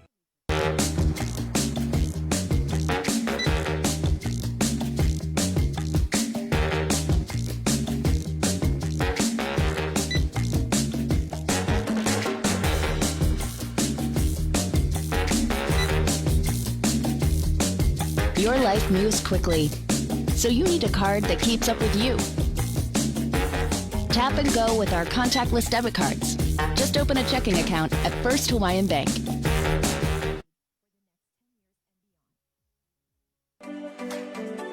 Small businesses are an important foundation in our island's growing economy.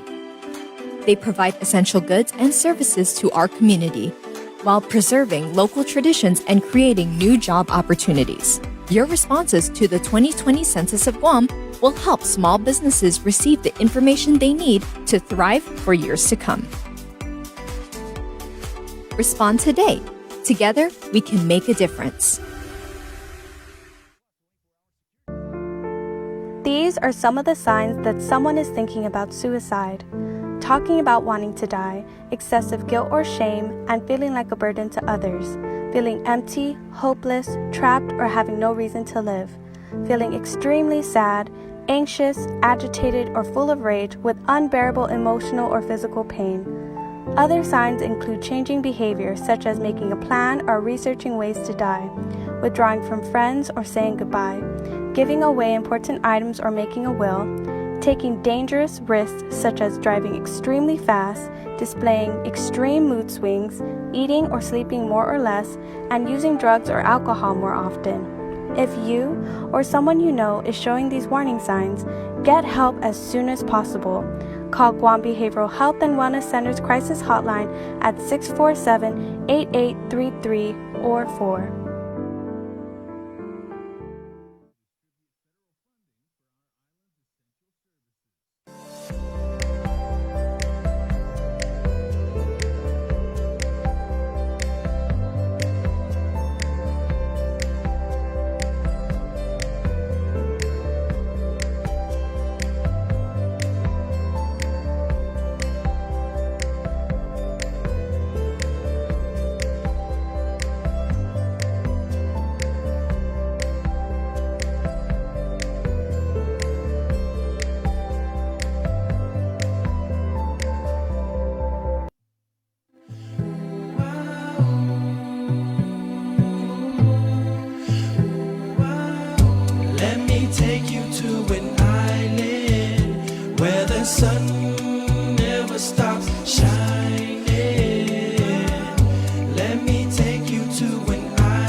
My family roams. It's a hot summer day and we all kicking back, sipping on a cold one. Now what you think about that? That's life here on this island paradise. Yo, I'm going back soon, but I might think twice, cause that city life is way too fast. Yo, I'd rather stay in Guam because this life is bad. Ass and beaches, surrounded by my nature. No need to worry about these player haters and my culture. I got love for my people, still rapping Guam, staying true to my chat loose. Let me take you to an island where the sun. All right, everybody, you are back here on the link, and we are taking you to the very top of the hour. Now, our friends over at the University of Guam, some very aspiring and very ambitious students who are pursuing the Professional Master of Business Administration degree, will be having a mixer later on this week. It's a gathering of the minds, kind of like a celebration and networking opportunities, because these are the next big thinkers in the private sector. And we have Austin Terlahi, who is in the PMBA cohort. Austin, good morning. Half a day. Welcome to the link. Thanks for joining us. Good morning. Half a day, everyone. And congratulations on, I know you were actually asking me to participate, and I jumped at the opportunity, you know, as a proud alumni, class of 1996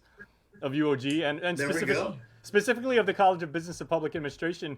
And I want to kind of talk to you, first of all, how has the PMBA program like evolved? Because I remember back in the 90s when I was in school, you wouldn't find that many people that were actually even thinking about pursuing like a graduate degree, you know, for business, because most people are like, man, that's another 2 years. And, you know, now it's been accelerated and it's been fast tracked, and people are like, you know, I don't know if I can actually go straight from undergrad work into MBA work. So like, tell me how that's been in general as far as the structure of the program, and then what it's meant for you in your own work. Sure. So previously we're 16 cohorts in, right? So we've had the PMBA program for about 16 years now. Prior to that, it was a typical 2-year MBA program, but really what happened was UOG and the School of Business and Public Administration decided that that's not best fit for our community here on Guam. We're a community of working professionals. And so what it evolved into is the Professional Masters of Business Administration program. It is a 12-month, 1-year program, which is divided into 6 terms, wherein students will be taking 2 classes every 8 weeks, essentially. And it's really arranged around the schedules of business professionals. So you'll have classes on weekdays or weekends, typically in the evenings. But if it's on the weekends, it's typically in the mornings. even going through that, I mean, I kind of, if I can use like a military analogy, I mean, it really is like a Navy SEALs approach to getting, a higher degree, because I mean, you're constantly in class, you're constantly being challenged, and as a proper MBA track, the curriculum is like, okay, we're giving you a bunch of situations and scenarios. What would you do in terms of your management strategy, your financial plan, your marketing attack, and your leadership approach. So how do you think you've grown in the very short amount of time that you've been able to, like apply yourself and really, really get into this program? The program, one of the things I really admire about it is that it really does whip you into shape. Jason, prior to this, I was working, I run a group of companies, and to be honest, it was quite challenging getting acclimated to this crazy, accelerated paced program. But, what you find is that a lot of us come out of it changed people. I know a few cohort members who were very reserved and shy at the onset of the program, but when you hear them, they're very outgoing, they're very well spoken, and it really does change you. Okay, so now as far as the mixer that's going on, part of any proper MBA program is, you go through the academic work, you do the exercises, you have a series of tests and challenges that like really put your acumen to the test and everything like that. But it's also a networking opportunity and having the ability to exchange ideas, not only with people within your cohort, but people who also came before you. So what's on the agenda for the mixer later on this week? Sure. So, this year marks the 4th annual UOG PMBA Mixer, which at its core is really to provide an opportunity for past and present cohort members to reconnect, as well as invite maybe potential interested community members to join us to get interested in the program. However, this year it's a little bit different. We're having our first ever virtual mixer via Zoom with the theme all about reconnecting, which is something we found very meaningful, especially during COVID times. We wanted to reconnect with our past and present and talk about the future and project where we're gonna go. So this year's mixer, we have one keynote speaker. It's interesting. It's great that Mary kind of segued us in here. Vince Munoz is actually PMBA cohort member number 1. So he was a part of the very first group who was a part of this program. So he's gonna be talking about his COVID-19 tracing app, what the program has prepared him for, and kind of how to survive and navigate those business challenges. We also have 3 breakout rooms, which is going to be all about connecting with yourself, facilitated by Liv Marati, connecting with others. Jason, thank you so much for allowing us to have you speak on that, and reconnecting with Guam, hosted by Miss Rita Nauta. Now, in between, we are in for a whole host of fun stuff. We have a few games, a lot of raffle prizes. It's going to be a good time. Okay, what would you say? One thing I find that's really, really interesting is, the nature of what an MBA should be, because under normal circumstances, I'm using air quotes right now. Under normal circumstances, your MBA would be someone that is priming themselves for work at the executive level, people that are going to create the next big business venture and everything. But given the current COVID-19 climate and on Guam, was something I can kind of liken it to is I remember when the 2008 financial crisis was happening in the States, it was very famously said that Amazon, because the national economy was in the toilet, and Amazon said, what we're going to do is hire every single MBA that we can and put them in, kind of like lower level positions right now, kind of groom them and prime them so that when the economy starts to get better, we can immediately fast track them into significant decision-making positions. They'll be upper management, they'll be executive level, and they'll have like thorough knowledge of our operations, our product line, what we go through and everything. So have you guys discussed amongst yourselves, what the role of like someone coming out and they're like, yeah, I'm an MBA. This is what I bring to the table now in this current climate. Definitely. And as a matter of fact, our cohort has been working hard with community stakeholders such as GVB and GITA.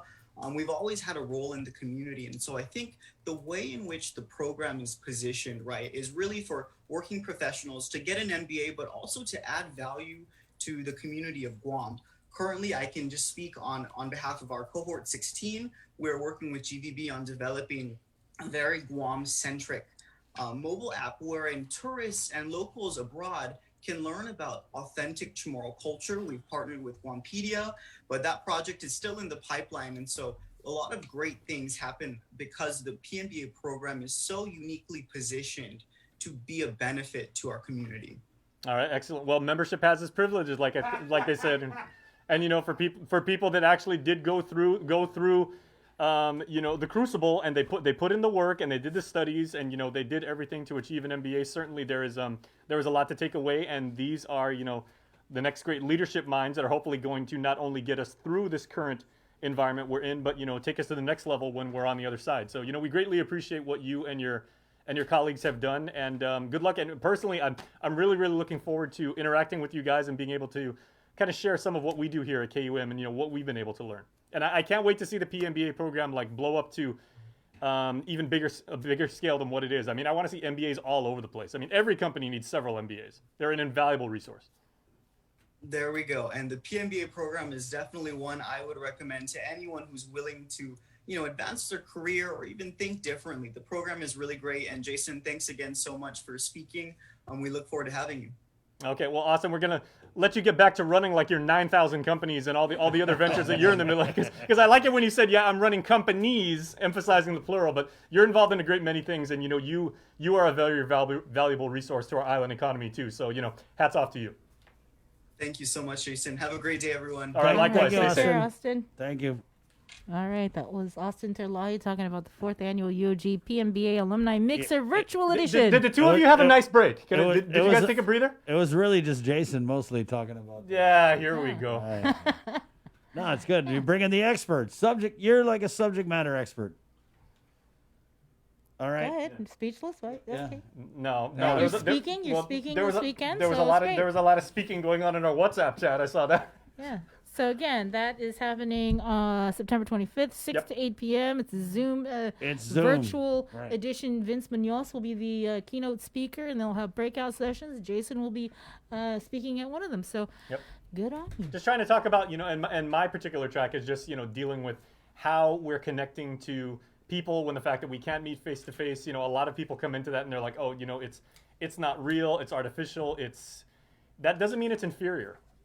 And that's something that we've had to learn here, like at KUM. We're like, you know, we did so much more work when we figured, you know, we can just we can bring in every people. You know, look at this, what we're doing right now. We created an entire show based off of this dynamic of, you know, real-time video chat communication. So we're really looking forward to it. And then, like you said, Sabrina, the very next night we're doing helping our friends at GVB with their apathon to try and really maximize downloads for, you know, the aforementioned COVID-19 app. This is going to be cool. Yeah.